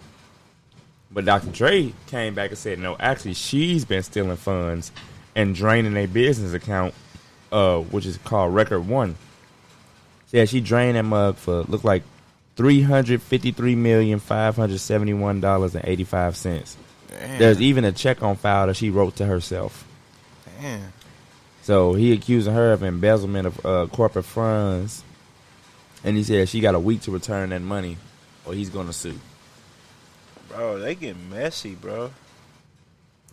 She tripping. She said she owned ownership of his name, Dr. Dre, plus the trademark for the Chronic. 50 Cent responded and said, entitlement is a motherfucker, boy. Wait, man. That shit get messy, bro. That's one thing I wouldn't want. A messy ass divorce. That's messy, bro. It be now they pointing fingers. These and women, shit. man, be having very unrealistic. Like they get with people that be highly successful in a profession, and somehow they think being married to that person entitles them to the professional accolades. Like, no, you were my wife. You know what I'm saying? You weren't the one dribbling the ball or throwing the ball or catching the ball, or you weren't making beats. You weren't. But I was making taking hooks. care of your kids. And you were being compensated tremendously. You act like you had to work for something. I had to deal with you. Yeah, that stuff crazy. Man, I would literally, I was, man, look, woman, here's $200 million. Leave me the fuck alone if you want a divorce. Like, and then if a judge say, ma'am, he's finna give you $200 million, that's not good enough. No, I want. Then that's when if I'm the judge, I'm like, hey, yo, this bitch don't get nothing. Bye. Have a nice day. If I'm him, for the fact that she tried to come at me, she would get exactly what's in that prenup. Bruh, that's what I'm saying. That's why I'd be like, if I was a judge, I'd be like, hey, look, this nigga is trying to give you more than what he has to give you.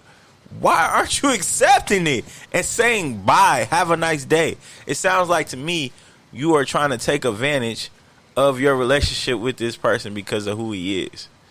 That's all it sounds like to me.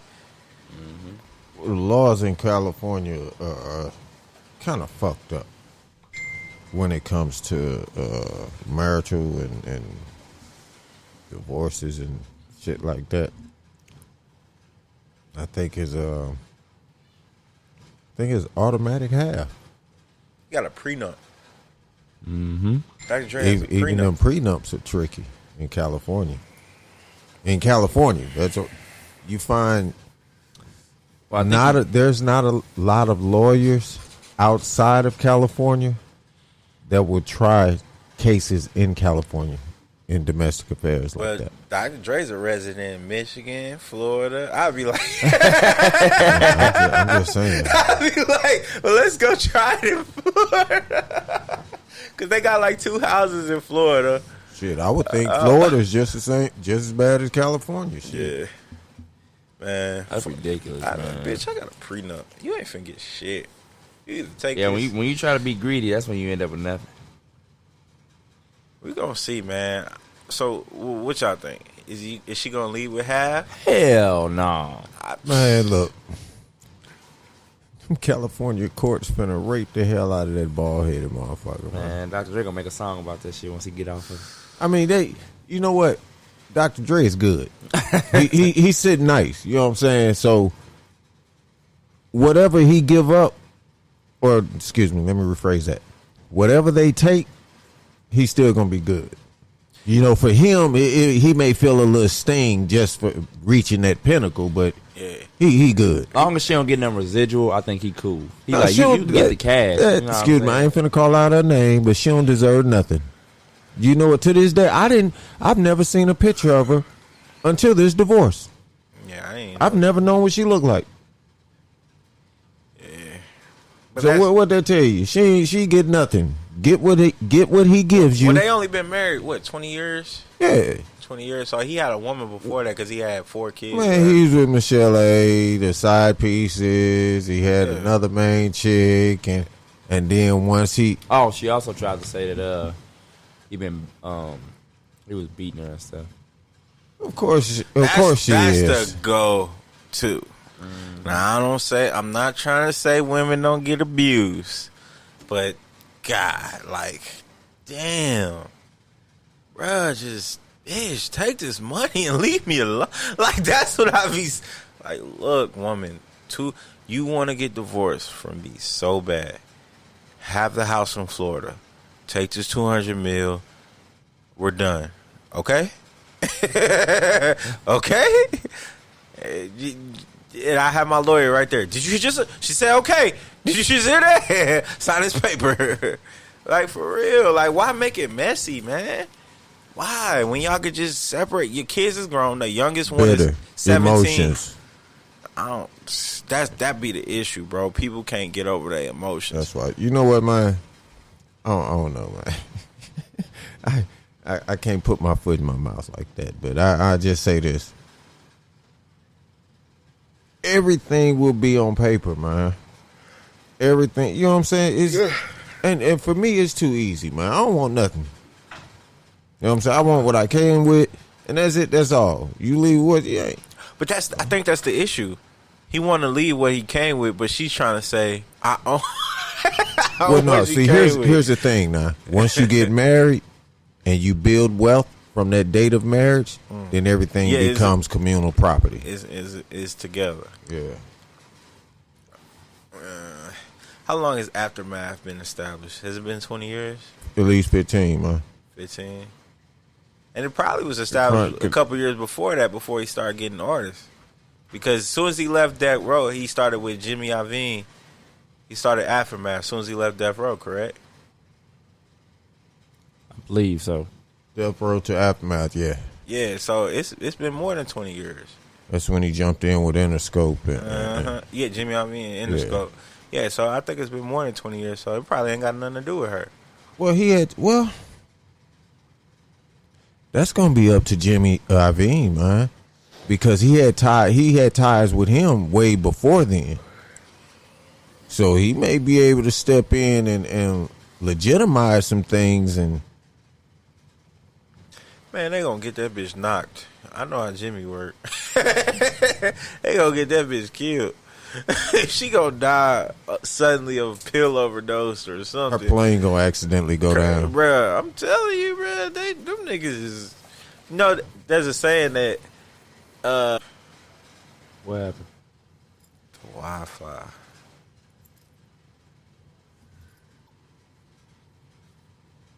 Oh, it's back on. Probably gonna be in 2 parts. We sorry, y'all. It cut off for a little minute. Just go back to the link. I'll reshare it. But yeah, I think I don't know. I might try to get that. Like, if she keep coming for my money, I might try to get her ass. Nah. He got enough money to do it. It looks like it's still alive. He definitely got enough money to do it. Yeah, it looks like it's still alive.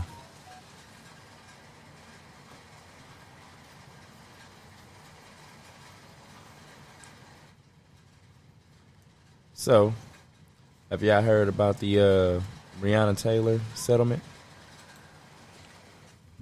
And what all they got in there? They settled for what? Well, the family got $12 million, but it was also a set of police reforms that was put in it. So That hush money, man. Just so somebody don't go to. I'm gonna tell you they something. spend tax dollars just so somebody don't go to jail. $12 million for your loved one. God damn. Let me think about this for just. Give me a good 10 seconds. $12 million. If I got $12 million for a lost loved one, 3 to 4 million goes to mom. I'm gonna get me a house, make sure I'm straight. I'm gonna take care of my kids. At the end of the day, I'll be left with probably $1 million and a half. Is that worth a family member? Some people will tell you, yeah. that's a money hungry motherfucker. Like, I don't know if y'all remember back in 2009, 2010, there was a rapper in Atlanta. He killed his mom and stepdad for their insurance money, and then shot a video flashing the money. But he had their ass knocked off. He did it himself.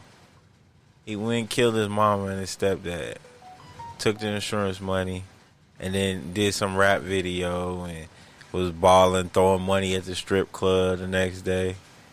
Like, it's some that shit crazy, man. Money will fuck your mind up, make you think a lot of shit is cool. What so what else is in the? So with the police reforms, they incentivizing police officers to have a stronger community relationship. Oh, say that again.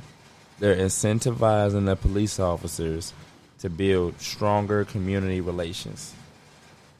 So part of that is going to be them living in the communities. In the settlement, or are you talking? It's some. No, this else. is part of what's going on in the settlement. Like, they also passed down this group of police reforms to go along with that settlement. So is that they want them to live in the areas that they police. They want them to volunteer up to 2 hours of their shift to doing things in the community with the people. Okay. Hey, Okay. that don't mean shit to me, man. Because I'm gonna be honest with you. You can show up and smile and say, "Yeah, we're here for you," and still be an asshole. I ain't do that. That's one of them. Okay. They got social workers will be assistant police officers moving forward. This is in Louisville, so they are gonna play a big part in assessing the situation. And Louisville or Louisville? Louisville. yeah, it's spelled Louisville, but Louisville. I just pronounced all the letters. Yeah. Louisville. Yeah, but social workers will be assisting the police. They won't be replacing the police, but they will be assisting the police. You know what I'm saying? In arrest matters and things. What? The search warrant procedure has totally changed, so it's no more no-knock warrants. When they get a search warrant, it has to go up through the chain and go to a commanding officer to review and approve the search warrant and assess the risk reward, issue of that search warrant, and then they got to put their name on it, and then it got to go to a judge, and the judge got to put their name on it, and which also gonna make both of them liable. You know what I'm saying? If something was to go wrong, that judge and that commanding officer. So like before they sign them search warrants, now they gotta, think a little bit more, because they ass gonna be held liable as well.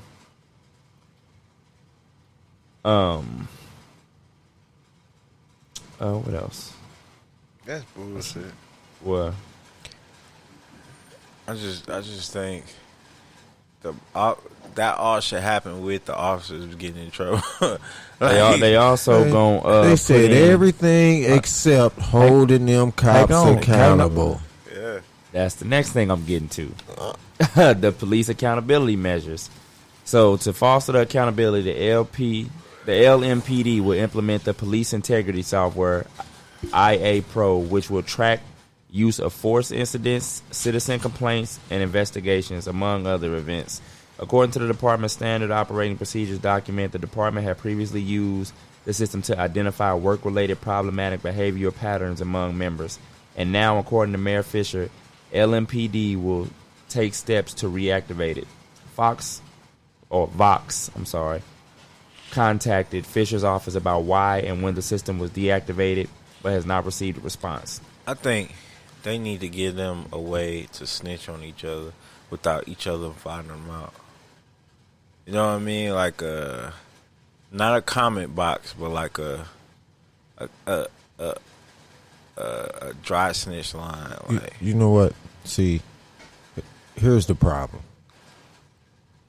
They dance around the issue. When I say they, I'm speaking on everyone in a whole. White, black, Mexican, Chinese, whoever's in this country that's supporting or that makes up an excuse as to why the police do what they do and get away with it. Okay? What needs to happen is the police needs to be held accountable for the same crimes that they hold civilians accountable for. Okay? That means in the duty of your job, in the commencement of your job, if you commit a crime, then you should be held accountable for that crime. Yeah. Okay. Now watch this. Me as a normal citizen, if I witness a crime, I have the right and also the obligation to apprehend said subject.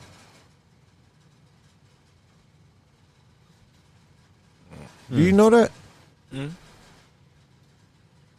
Now, let's say I take it upon myself to try and apprehend somebody that's in the commencement of a crime, right? As a police officer or just as a civilian, right? I'm doing my due diligence as a United States citizen. Citizen's arrest. All right. I've been citizen arrest like 5 times. Now check this out. I ran. Watch this. If I grab that person, throw him in a full Nelson, right? So.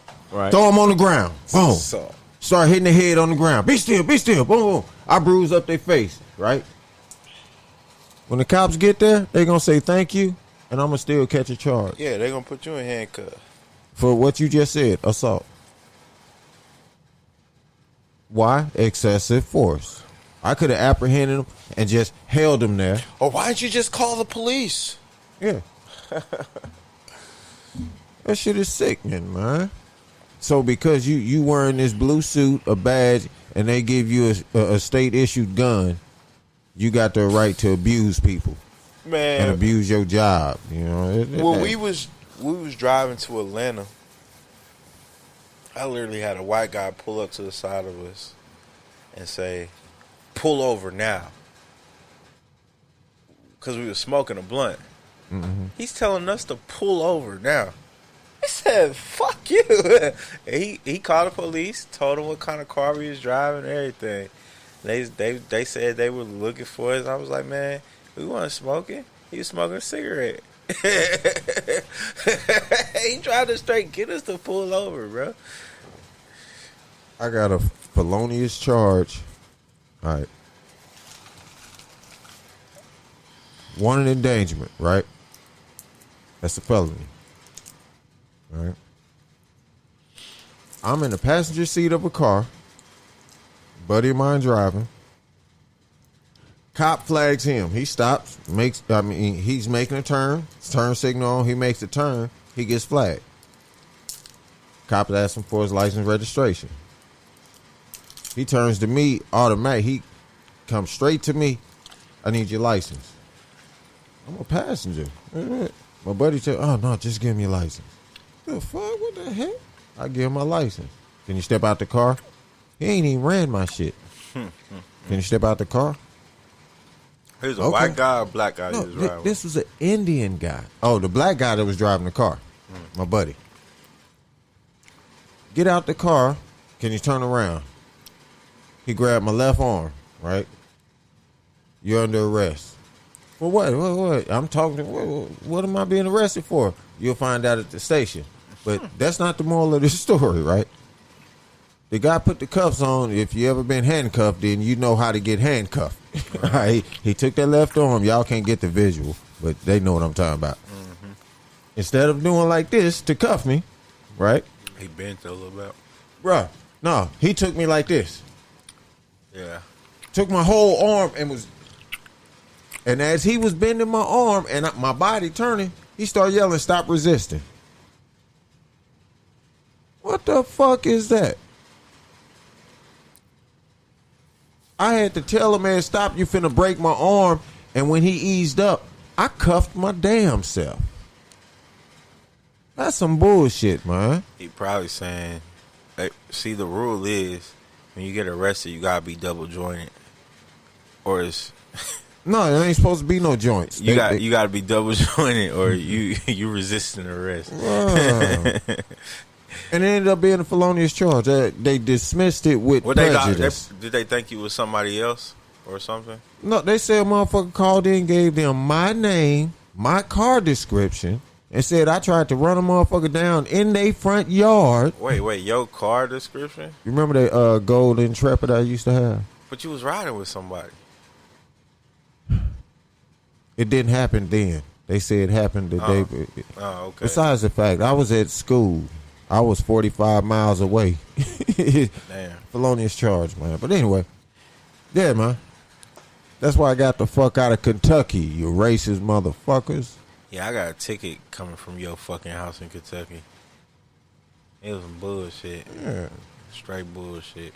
I was just going 85 and 70.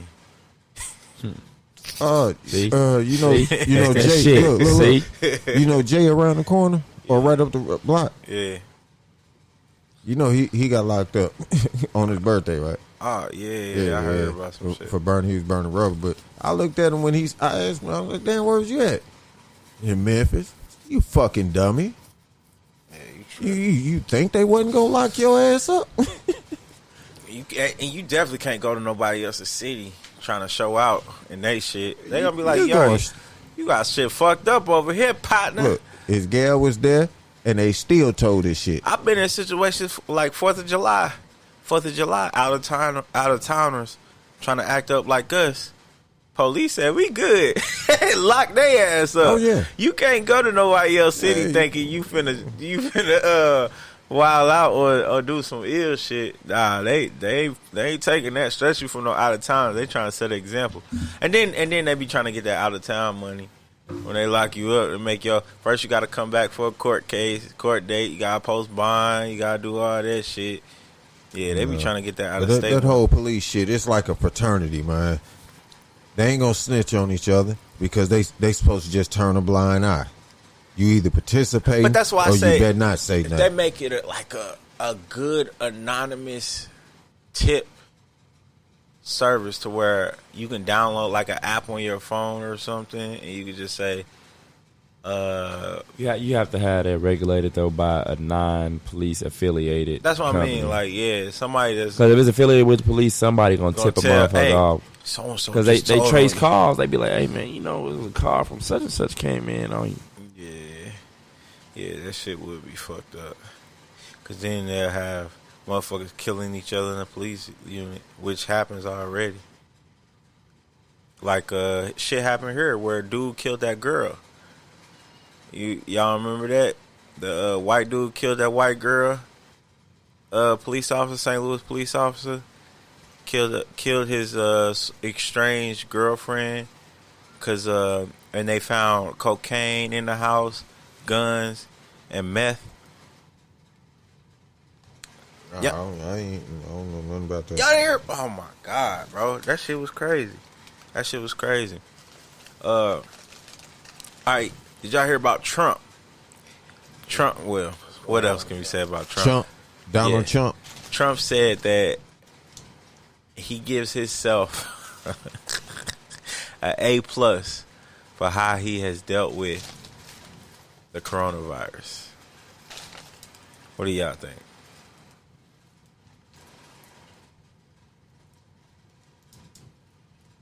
How has Trump handled the coronavirus?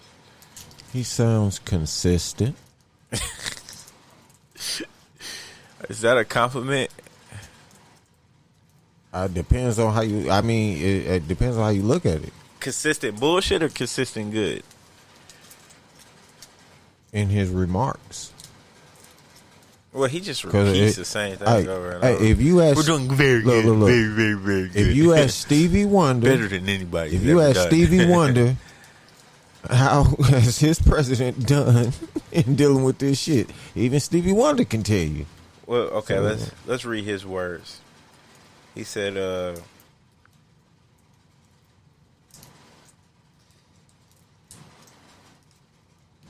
he says, we are out. All right, he said, we are rounding the corner, he told Fox and Friends of the coronavirus during the interview Monday morning with or without vaccine. They hate when I say that, but that's the way it is. We've done a phenomenal job. Not just a good job, a phenomenal job. Other than public relations, but that's because I have fake news on public relations. I give myself a D on the job itself. We take an A+. A phenomenal job. A+. Dude is a cuckoo. He is crazy, bro. Hey, man. Trump was able to convince millions of people that this shit was all a hoax. Yeah. That was a phenomenal job. What you mean? It didn't take... It wasn't hard. But in his mind, he made it disappear, bro. Okay. Okay. Going different places in the world. Different places in the United States. I realized there are some dumb motherfuckers. Mm-hmm. It's like some people who really don't have a fucking clue from A to B. They can't grasp reality. Yeah, and they don't want to think past what they know. Yeah. So if a duck quack in the morning is all I care about, shit. It's like the water boy. Like the water boy. Mama said.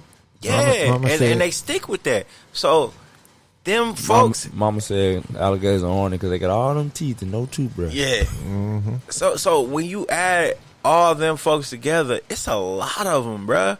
So it's not hard to convince a couple. That's why I said. It's like it's hella easy to convince some motherfuckers. Like, you know, man. Like the flat Earth. Hey. We ain't Look, here he goes. See? We need a whole show for that. All right. That's what I'm saying, man. Okay. No, look. Watch this. In St. Charles, I ain't gonna call them out like that on where exactly, but in St. Charles, this entire community said fuck a mask. Oh yeah. We don't feel it's necessary. Now, mind you, it's a small community, so if they get one case, that's 10% type shit. But actually, St. Charles is bigger, way bigger. Well, no, in a community in St. Charles, I ain't gonna call them out. Okay. The mayor, the when you constable, all these motherfuckers are saying no. We feel like we don't need it. When you cross that bridge, the other bridge over there into St. Charles, Wentzville, O'Fallon, they don't wear masks out there, period. No. It'd be crazy because I'll get gas at the gig. I'll get gas in Maryland Heights where you got to wear a mask. Then I'll cross over and then like go get some Gatorade or something out the thing and I'll put my mask on and everybody be looking at me like, the fuck? You know what I'm saying? We was leaving Chicago. We left and I had to piss early. So we decided we was going to stop at this Wendy's, grab something to eat as well. And I looked at Ant because I was like, damn, we probably won't even need our mask. say, they ain't wearing no mask out here. And he looked at me. I say, shit. They got masks, but they gonna put them on when they see us walk in. And I be damned. The young lady that took our order, no mask around. The manager didn't have a mask. The only people that handled the mask was the cook, the drive-through attendant, and the motherfucker cleaning up in the back. That's how I be damned. But that's what it is. I'm wearing my mask. Fuck that. I don't trust none of you motherfuckers. Man, I wouldn't either.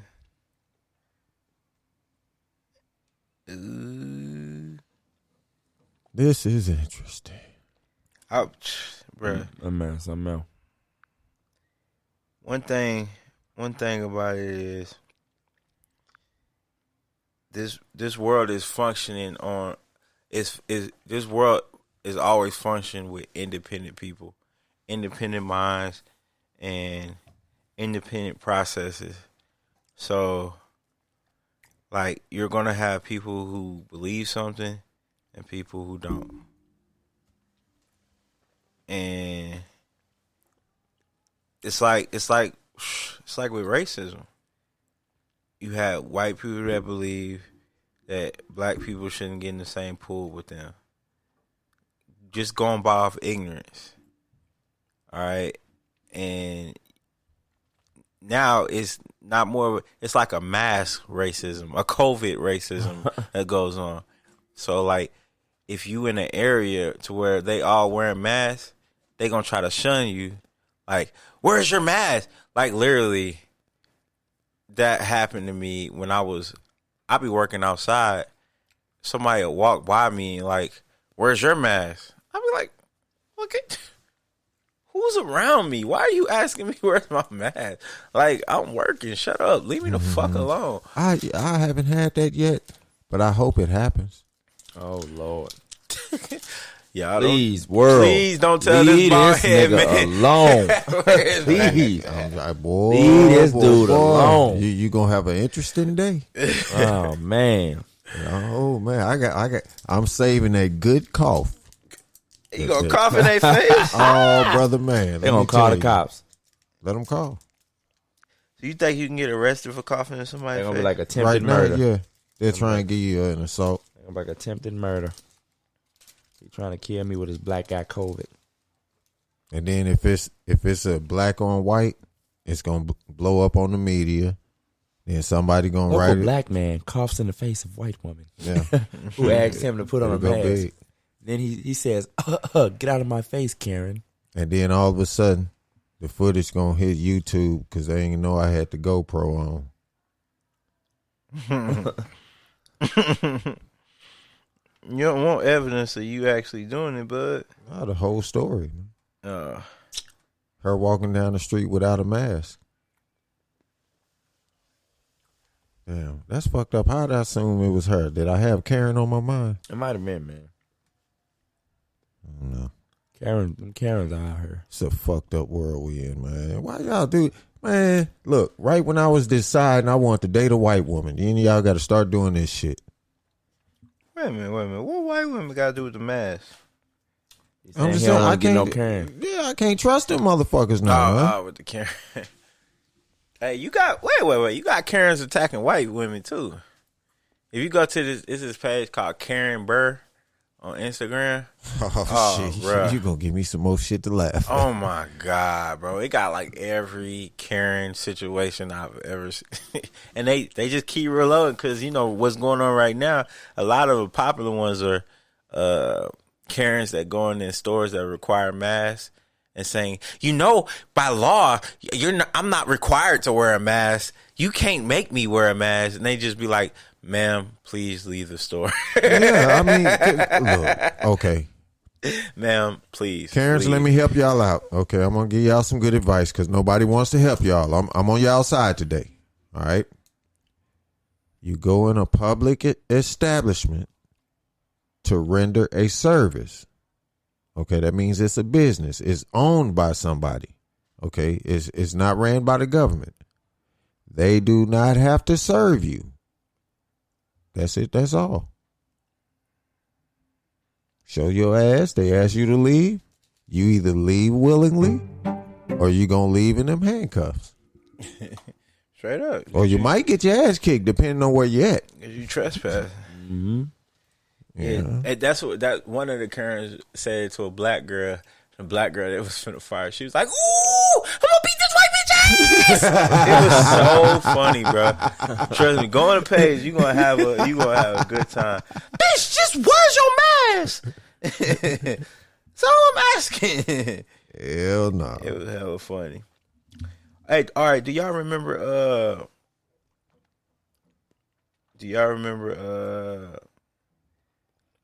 Ellen? DeGeneres? Yeah, remember she was getting canceled because of. I don't know. I keep hearing little shit. I don't know what happened. What? She's a mean person? I don't She know. did nothing. It didn't have nothing to do with her. It was somebody in her thing. But her soul just recently came back and she had an apology that she announced. Well, her show was some sexual abuse or some shit like that. I know that I'm in a position of privilege and power, and I realize that with that comes responsibility, and I take responsibility for what happens at my show.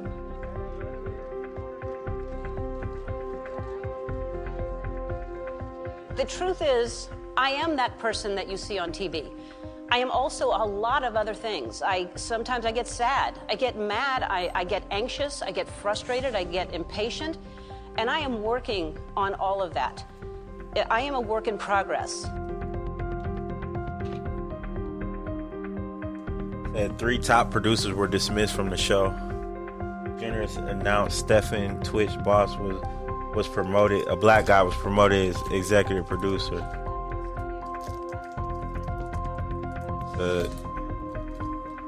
A statement from Warren Media, that's who produces, the network that hosts the show, released in July, said Warner Brothers and Ellen DeGeneres take the recent allegations around the show's workplace culture very seriously.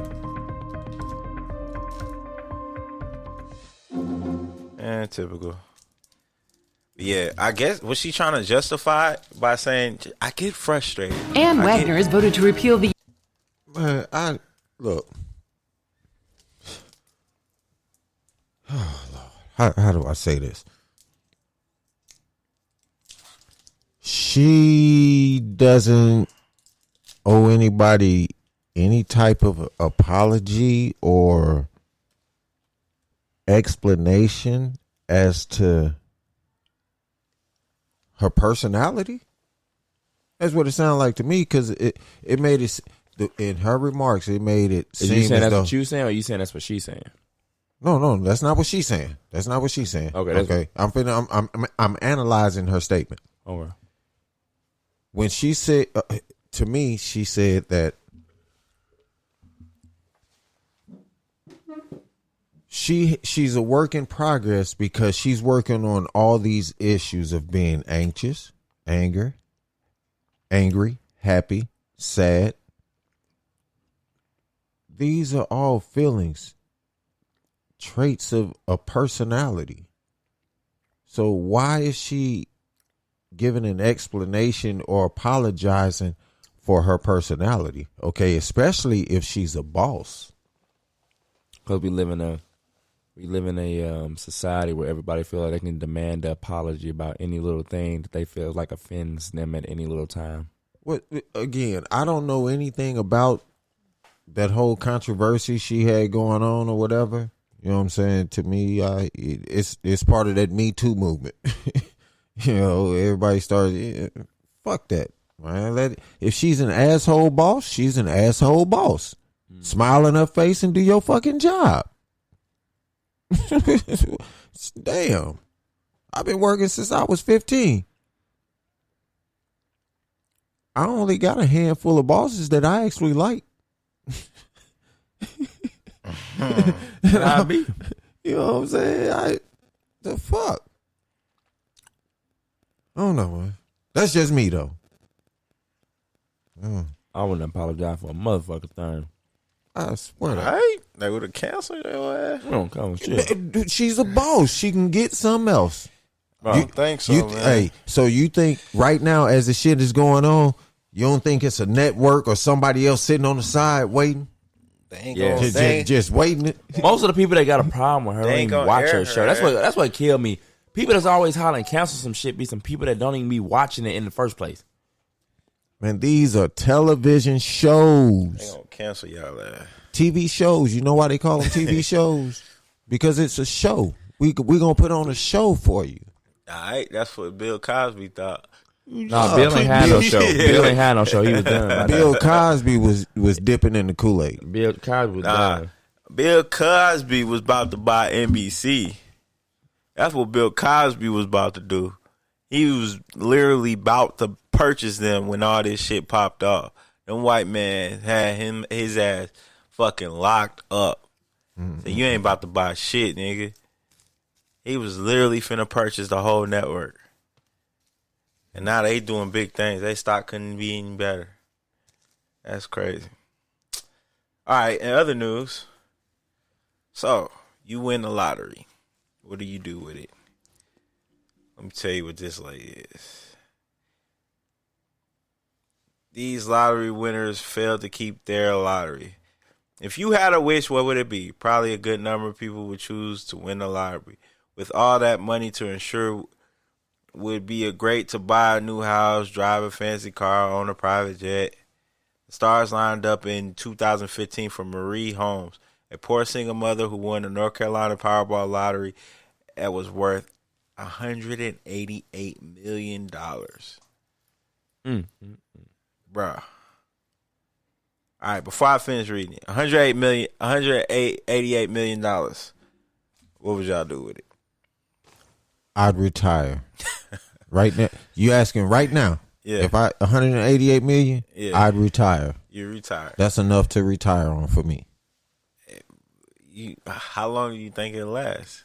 Consider the fact now. Let's be realistic. Yeah. I'm 49 years old. You can blow a lot of money if you got a lot of You money. can blow it, or you can live modest. I mean, even Right, even if he spent $1 million per year, he gonna still be good. Bruh.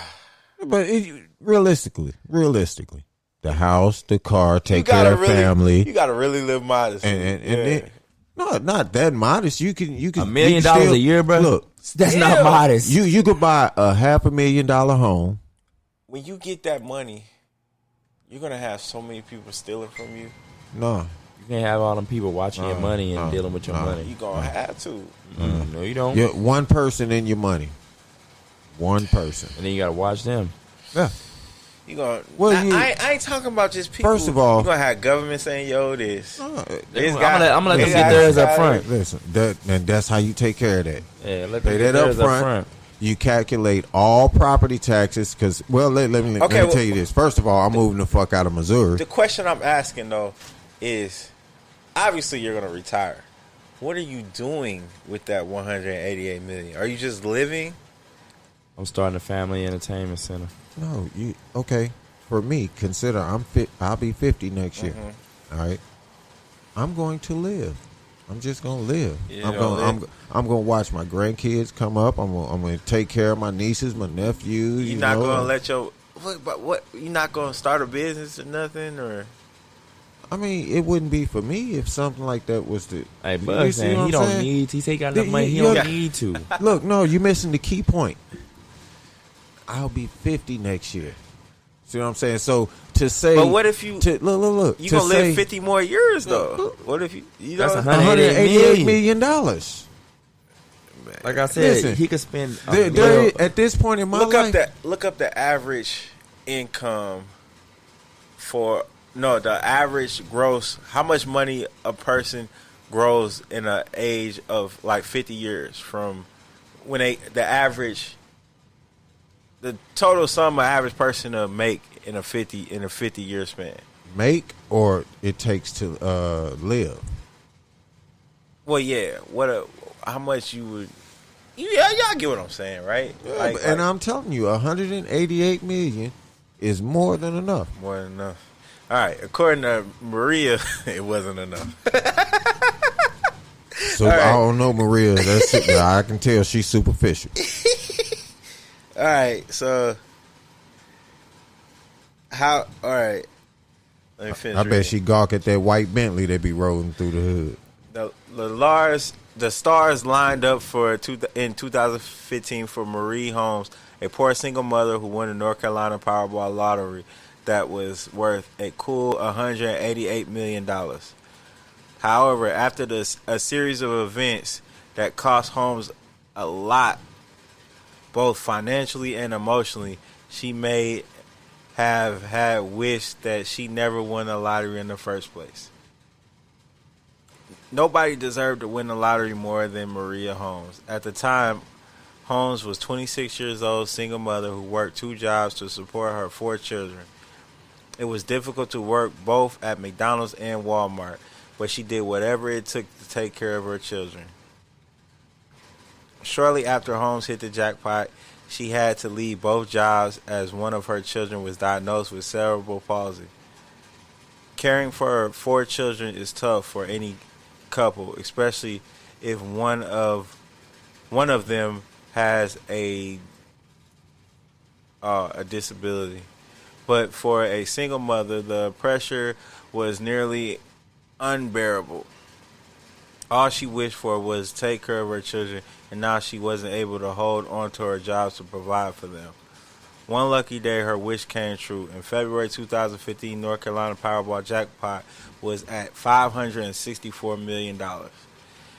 So she got herself a ticket for a few dollars at a local gas station. Not long after she got back to her trailer home, did she find out that she had the winning ticket. When asked how she felt after the winning ticket, Holmes said, "I thought I was going to have a heart attack when I saw the ticket and checked it, because 2 other people also had the winning tickets. Holmes only won a third of the jackpot." That's a lot of money, though, a third of that. What is the most you ever won on a lottery ticket? $50, $100? Because the vast majority of lottery wins are nothing life-changing. The Lottery Commission authorities the place that sell lottery tickets to pay winnings up to $599. All big winners such as Marie Holmes, who had just won $188 million, needed to go through a long process to claim their winnings. Oh shoot.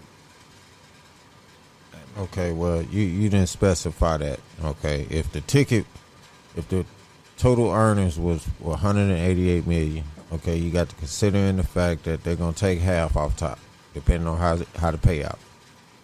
Okay, most people they want that lump sum, so you take away half. Okay, depending on your state, I know Missouri is 10%. Oh wait, not too fast. What is most? I won a lottery ticket. Oh wait, hold on. Let me get to the part. I want to get to the good part. The hardest choice fan overnight multimillionaire has is whether to take their millions in lump sum payment or spread it out over a set up period of years. Maria Holmes had the option of taking the $188 million spread out over the 30 years, or take the lump sum of $126 million. It's actually not an easy choice as you may think, because the lump payment is worth significantly less according to experts. It makes financial sense to take the whole lump sum provided and invest it, because with interest it could be more profitable over 30 period than the Lottery Commission offers. We don't usually hear about the ones that take the spread on payments, only the ones that take lump sums. And one big oversized check, as Holmes did. Still, from nothing, $127 million isn't too bad. Even though it is a $51 million difference, it makes a sense because $1 million is unfathomable to most of us. So $127 million doesn't look that much different either. Little did Holmes know that deductions didn't end there. Lottery winnings are taxed as if they are income, both on federal and state level. On lump sums, the state of North Carolina takes 5.8%, and the federal government takes a minimum of 25%. Sometimes they can take up to 39.6% if the winning qualify for the highest tax bracket. Depending on how Miss Holmes was taxed, she may have had to pay up to $50 million on her winnings. Have you ever get asked, what would you do if you won $1 million? Many people might say commendable things such as donating money to charity, helping out relatives and friends, and investing it wisely. Holmes wasn't different than any one of us. As she planned to put the money in noble causes, she pledged to donate money to her church, move out of their trailer to a proper house, and set up college funds for her children. In planning her decisions, Holmes told NBC News station, after winning all of the struggle that I ever went through, it was all for them. I want them to understand that the money doesn't change you, but it can help you.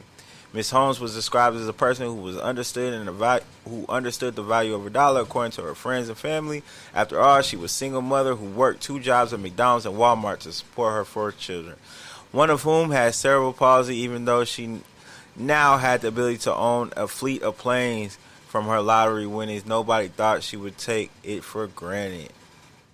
Despite all of this, money changes people, especially if the case of rags to riches. The person everyone believed deserved it most soon will be the one everyone turns on. Winners of the lottery need financial counselors much more than already established multimillionaires who already know how to invest money wisely. With that much money, it seems impossible to ever blow it. But as many financial experts will say that if it is not properly invested, then even this mind-boggling amount of money can disappear in a blink of an eye. That's what I believe. I don't. When you get that much money, it's not really a lot when you have that much money. Like, because you start thinking you're on another tax bracket. You know what I mean? Like, oh yeah, I can afford that. I can buy that. I can buy that. I can buy that. That's money in the bank, though. That's not an income. So it's non-taxable. What you mean? No, I'm saying when you when you buy a car here, you gotta pay taxes on it every year. But that's the better the car, the more taxes. When you own a house, that's frivolous spending. That's a person that's gonna blow through it, like you saying it could happen. Okay, give me. Can I win? Can I win, please? This is not a winning situation. Oh, you're talking about the lottery? Yeah, can I win? I'm good. I'm gonna take care of a few people. You know, I'm gonna do the right. She said the frivolous spending began when she bought her boyfriend Lamar McDowell a $15,000 diamond lace Rolex. See, there you go. There you go. What seems like a penny in a bucket to the amount she won. Broke. She actually, wanted it back. The tip off the iceberg of what her boyfriend ended up taking from her. McDowell only has $100 in his bank account when he was arrested in 2014, and now he had a girlfriend that has the ability to bail him out no matter what the cost. Guess what she did? Denying the allegations that Miss Holmes spent $21 million on his bails, McDowell said. So many people are going on that she paid $21 million to get me out of jail, but that ain't true. It's just 10% of $21 million. So she paid 10% of $21 million to get him out of jail. $210,000. $21 million. So that's $2.1 million to get him out of jail. Yeah. Then she bought a big old mansion crib. The report also shed light on how much money Miss Holmes actually received from the lump sum she decided to take. After taxes, she received $88 million, which is bro. She went from $188 million to only bringing home lump sum $88 million. Yeah, that's about right. Wow.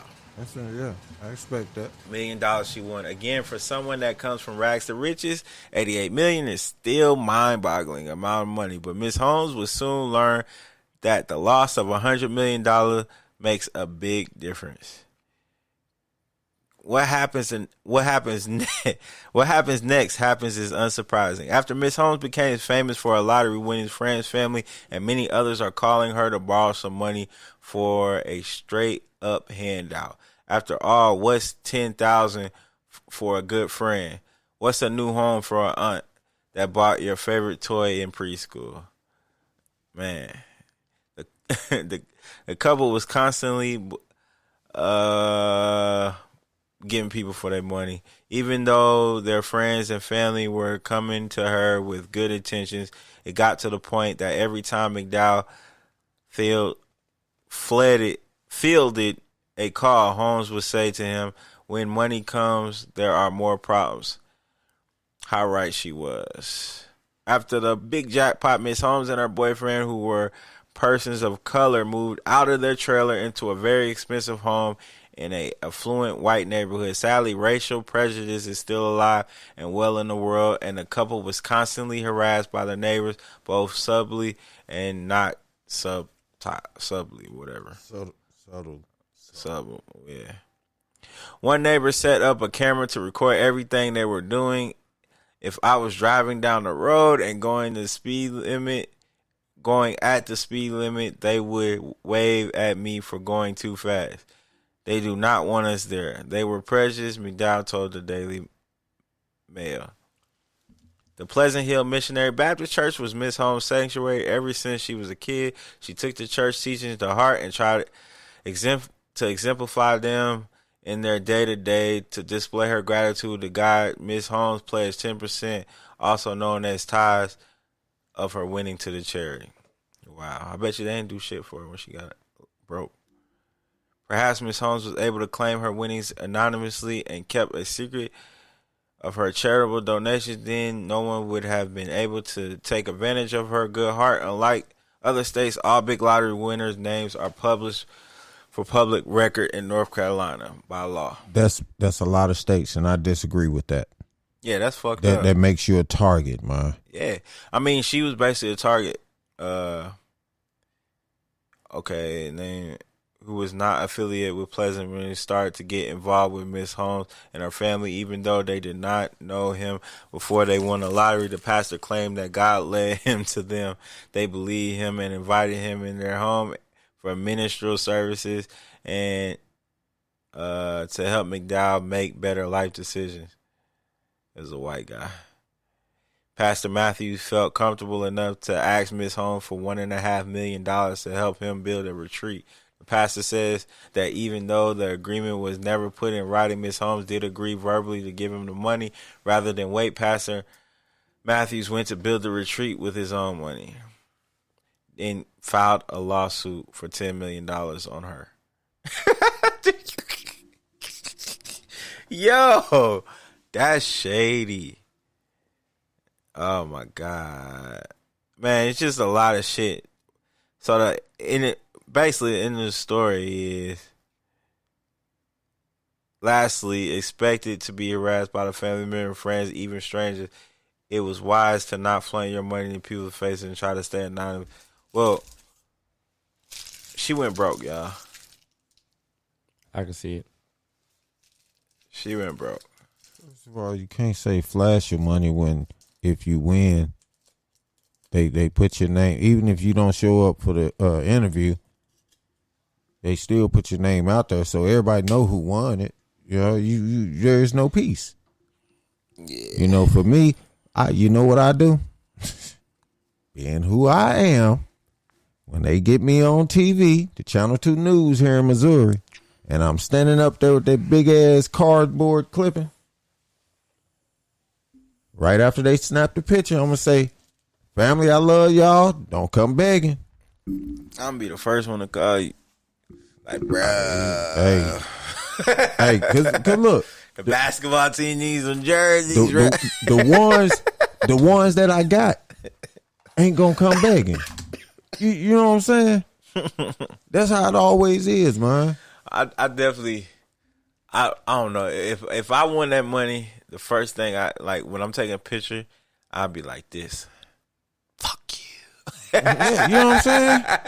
I'll be having my middle finger up for the picture, like, yeah. That shit crazy. Yeah, because you're going to get a lot of haters, a lot of people begging, a lot of people saying you owe them money. I don't owe you shit. Come here. I'll give you what I owe you. All right. lastly, let's get to the last question that I asked. I had a question for y'all too. All right, go ahead. Ask your question, bruh. All right, so say you're getting married, right? Okay. And you propose. You know, you buy the ring, get down on one knee, you know, the whole little shebang. You propose to her, and she says no. Wait. Say it again. First of all, I don't believe in marriage, man. I believe in domestic coupling. Yeah, domestic partnership. So I said, you proposing to a girl, all right? You went and got your ring, took her out, you know, on your knee, you know, all that good stuff. So you do all that, and then she says no. Mm-hmm. Is the relationship now over? Yeah. Well. Yeah. It depends. It's over. No. It depends. Okay. Being me. Okay. I'm not going to say anything. If she says no, I'm going to offer that 2 to 5 second window for that explanation. Now, if that explanation is worthy enough, then maybe it's a good sound explanation as to why she doesn't want to get married. What is worthy enough after you say no?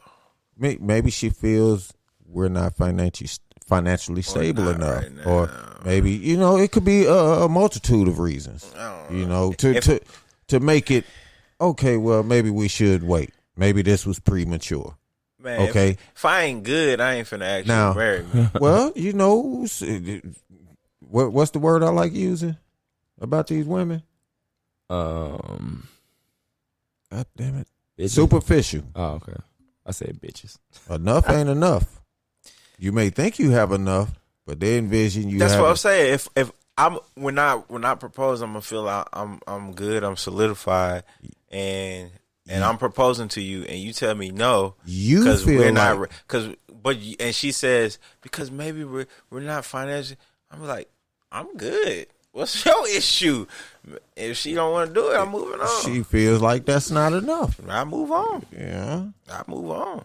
Like, what's the point? So it's over. She say no. That's it. It's what? Like, am I supposed to convince you to say yeah? I mean, okay. I sound like an asshole. Okay, maybe. No, you sound like you know what you want. Maybe if yeah, that's what I'm saying. Maybe if she's what I want and that's who I want to marry back, I might accept a no and be like, baby, why? What's wrong? What's the situation? Like, why don't you want to marry me? I thought we was good. And then she gives me a reason like what Bug just said. We're not ready. What is it going to take for us to get ready? Don't get stuck on a specific answer. I'm getting what you're saying with it. I mean, when she comes with a reason, like you say, you wait 5 seconds, she come with a good enough reason to say something, and I really want to be with her, then I might accept a no, but babe, I love you, boom, boom. Now, if she says no, walks away, and embarrasses me, okay, yeah, we good. We good. Like, what if she says no and then you offer her the 2 to 5 seconds, like why? And she don't want to explain. She like, I don't know if I want to talk about it. Let's talk about it later. We talk about it later. No. So you accept later? He said 2 to 5 seconds. No, I feel what he's saying. I give her that saying. Well, I don't feel like. Can we discuss it later? This and that. Okay, fine. I'm not gonna put up a fuss. I'm gonna get up off my knee. Did you propose in front of everybody? It depends. I'm assuming so. I mean, it just depends on. I'm assuming so. How being a man, you want to do it in a public place like that. I'm not. So I'm not gonna make a scene, but I'm gonna get up and prematurely end the night and throw the deuces, bro. But what do you do in that situation? Like, as a man, you got your friends and family there. As a man, we bear that humility. You know, that's one of them things women can't take for, well, I can't say that no more. Wait, you know what I might do? I might hug her anyway and kiss her and be like, bitch, we gonna pretend you say yeah. We gonna talk about this afterward. Shotgun wedding. You know, To me, that's like fighting over a woman. You know what I'm saying? Why am I gonna fight a man that you cheated with? You know what I'm saying? That shit don't make sense to me, because if you cheated, then you wasn't mine. So why am I gonna fight him? He's just doing what a man does. Because you know the man. That's a whole different situation. That's where it gets deep. That situation gets handled separately. Yeah. This real man talking. Yeah. But I don't know how, man, that would be hard, bro. I wouldn't be able to bear that. I'm being honest right now. Like, if a woman said no to my proposal, that's it. You just like, you know what, man? That's why a lot of these little young idiots out here killing each other. They can't stand humility. Yeah. Yeah. I mean, I could stand it, but I don't know how I would feel. You feel me? Like, if it happens, like that's like, so, for instance, when I first got broken up, when somebody first broke up with me, I thought I'd never be able to get over that. Like, when my first love broke up with me, like, I was hurt. I was just like distraught. Like, what the fuck am I finna do? Like, I'm 15, 16. Like, I'm like, yo, this is fucking crazy, man. Who I'm gonna call? You know what I'm saying? But then I had to go through it to realize I was stronger than that, and shit, I can get other women. Right. You know what I mean? We all, well, I ain't gonna say we all, everybody, men and women. That same thing. It's how you learn to deal with the humility. You know, it ain't about being strong, because it's emotions that we all have. And that particular situation just happened to be one that both sexes share. Women, they're naturally emotional, so they handle it a hell of a lot different than we are. But as men, when we're young, the first thing we're taught is don't cry over no woman. You don't do that. Wipe your tears. Yeah. You see what I'm saying? Yeah. But it's shit. We all do it. Oh, yeah, I know we all do. I was just telling my personal experience. I was just telling my personal experience. Like I remember that, and my personal experience, like, as in, if that happened to me, somebody said no, I would be like, yo, for real? You gonna do that to me? No. And my first emotion be like, bitch, fuck you then. You know what I mean? What if she say no, and then when y'all talk about it later on and discuss it, then she decides, okay, you know what, I'm gonna go ahead and say yeah. I'm like, why you couldn't do that? Or you just gonna take it and say yeah? You gonna be like, why I gotta convince you? Yeah, that's how it's gonna feel. Out. Like, I just bargained this I just bargained this marriage. I dated a woman. She loved the hell out of me, man. For real, loved the hell out of me. But anytime we was in public and I go to grab her hand, hug her, kiss her, oh man, she wasn't having none of that shit. No displays of public affection? None of that. None of that. And she was adamant, because I used to joke with her, tell her, well, I was kind of serious telling her about it. I want to marry her and all this shit. When I propose, I'm going to do this. And you bet not, because I'm going to say no. Oh, wow. In front of everybody, that's what she don't, she don't do that crowd, that public, you know what I'm saying? She's an intimate person, but just not for everybody else. And I can respect that. And I say that to say, maybe that would be the case in your scenario. Maybe she's just not comfortable, that whole surprise situation. And she's like, "Whoa, wait, hold on. Let's talk about this later. I don't want everybody in my shit like that."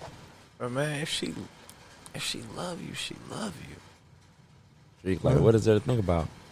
I don't understand, because no, I understand. It's real situations like this. Like, this shit happens a lot more than we think. where a dude is like head over heels over this woman, and she don't want no parts of it. Like, man, and that right there is how Lifetime movies are born. Oh man, For real. that shit crazy, bro. But it go the other way too, cause it be girls be wanting women that be wanting men to propose to them. Bad, All day long. bad, but he not ready for it. So then they get to the point where, like that last show we asked, if a woman proposed to you, would you accept it? Like, is that something that it would be okay for you? Like, Yeah. If I'm feeling it and I hadn't asked her and she just beat me to the punch, yeah. would you hold your hand out like this for the ring?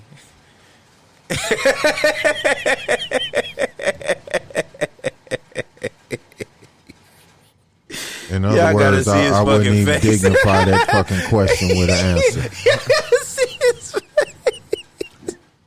What if she tell you that she said no because of the ring? Oh, Like, you know, because of the She's- size. Hey, you know Yeah, what? it's too small. That's It's not a my sign, style. bro. That's it's a It's sign. not the one I Look, wanted. I don't do the But superficial. if you've been with her that long to ask her to marry her, you know if she's what Yeah, you say you always- superficial or not. Like, you know how she is. So What if she just one of them people that like had, you know, something like that just dead set in her that mind? was the only thing. The, Yeah, like the that, ring like- had to be big. Not even just that. Just say it had to be bigger. Had to be a certain type of cut. You know what I'm saying? Diamond need to be a certain type of bitch. cut. See, now the man. thing about your scenario, okay? I'm trying to go make- along with you. You make me not like the girl. It's so far out of my character on the type of woman I would like that you know what I'm saying? I'm trying to work with you. But Hey, but man, you like, ain't never seen them girls where they I like, get off my knee you right know, now. you know, they be I all, would've they broke be all up a like long this. time ago, They bro. be all like this, like, oh my God, he's saying it. And then you open up the box and they like, oh. You know what See, I'm look, saying? Like, man, look. First of all, man, come on. All right.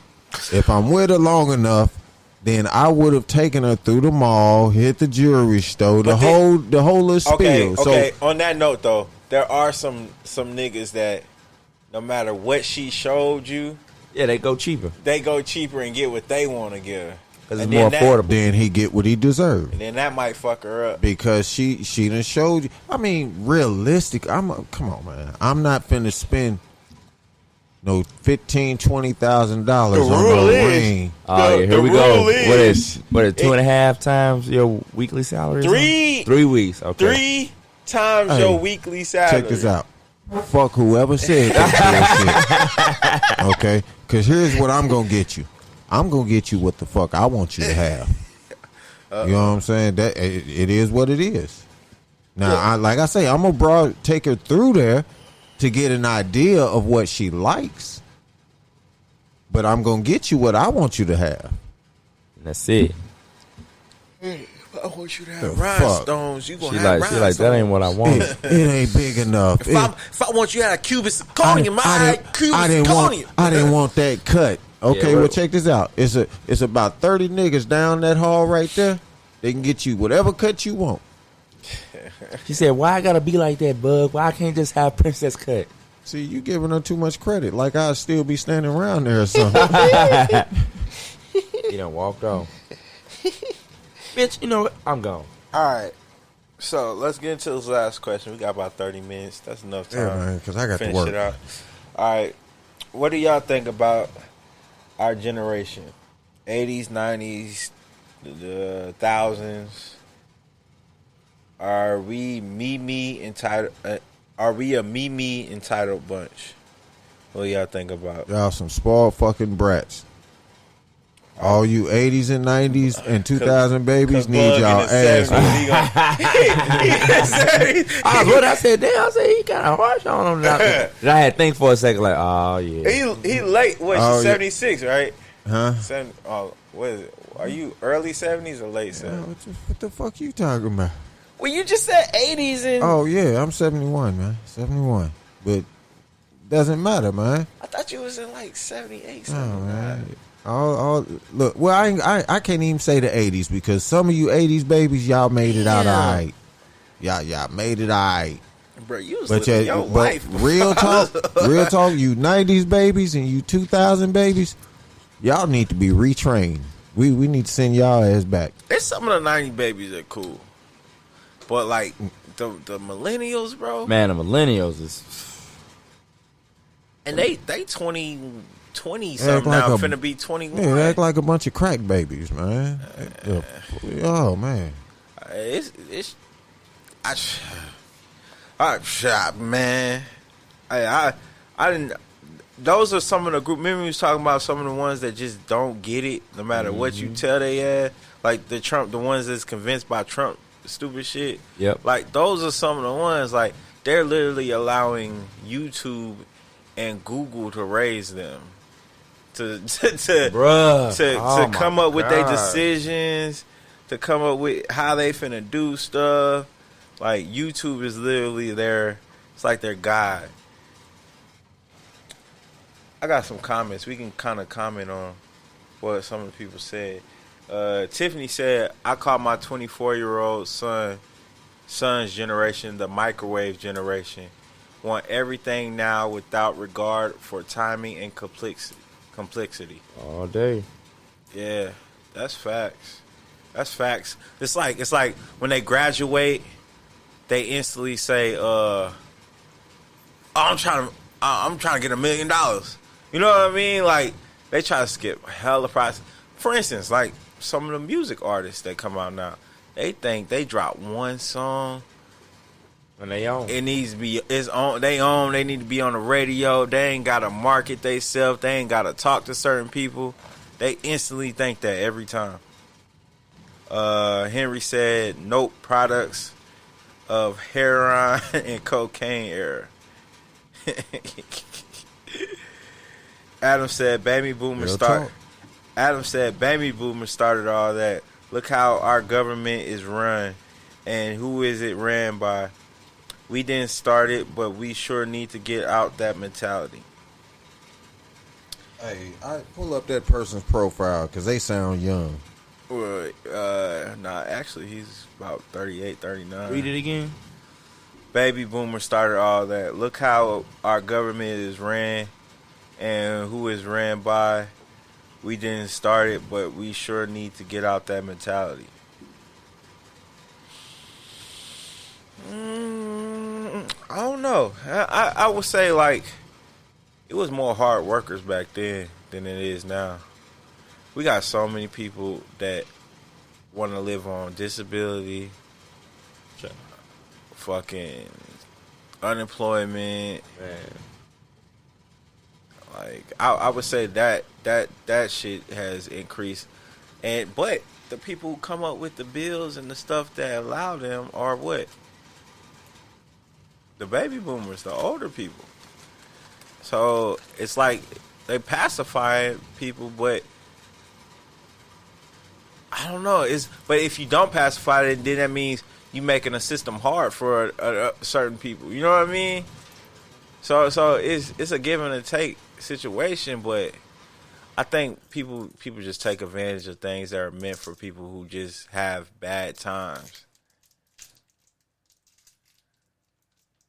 Yeah. I don't know. Since I'm the only one that has something to say, we gonna wrap it up. Cause y'all gotta see these niggas right now. Bug said what he had to say. You already know how I feel about the millennials, man. I feel like they mindset is totally far and away from everybody else. Like 80s and 90s, you can have what you know what I'm saying, what you want to say about them, but you can still see some of the similarities. You know what I'm saying? Like some of the base is still the same.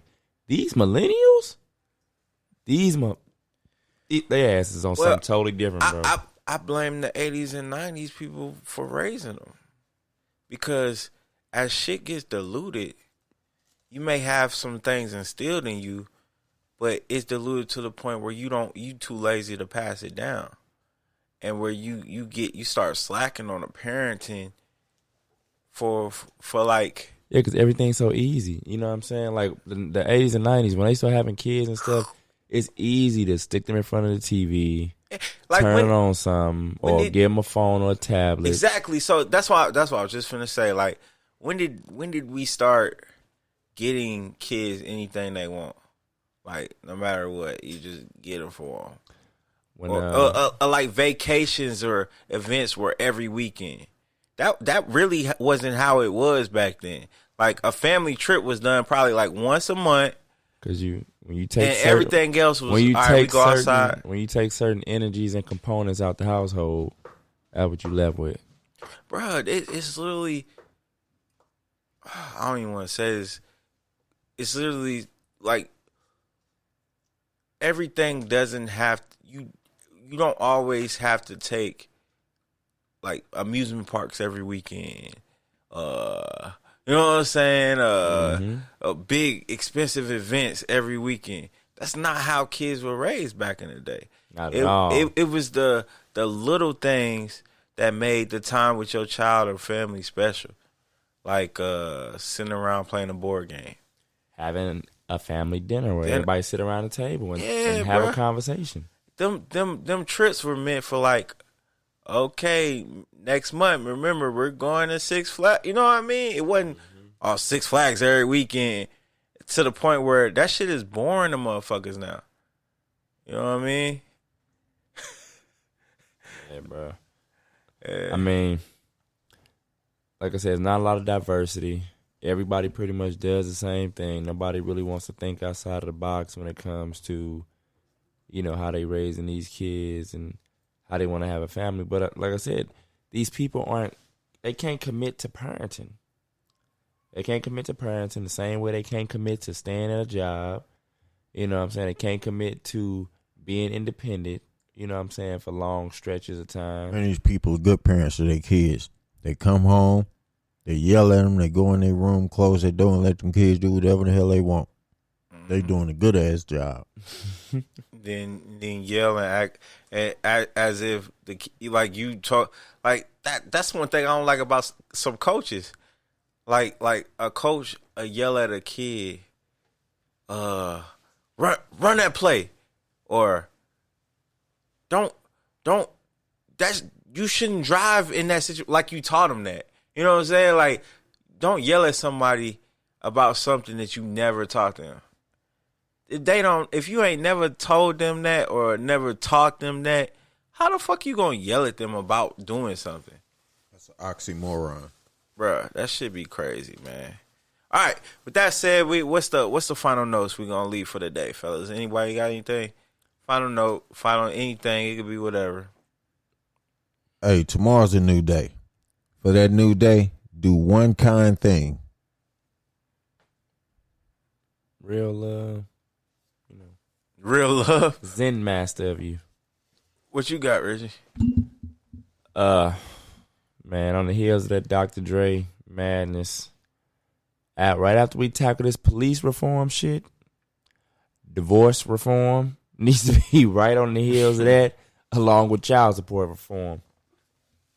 No, I didn't. Boy, we're gonna dedicate a show to child support, man, because they need to do away with child support. Oh, you know, they got a new movement called Kids Lives Matter.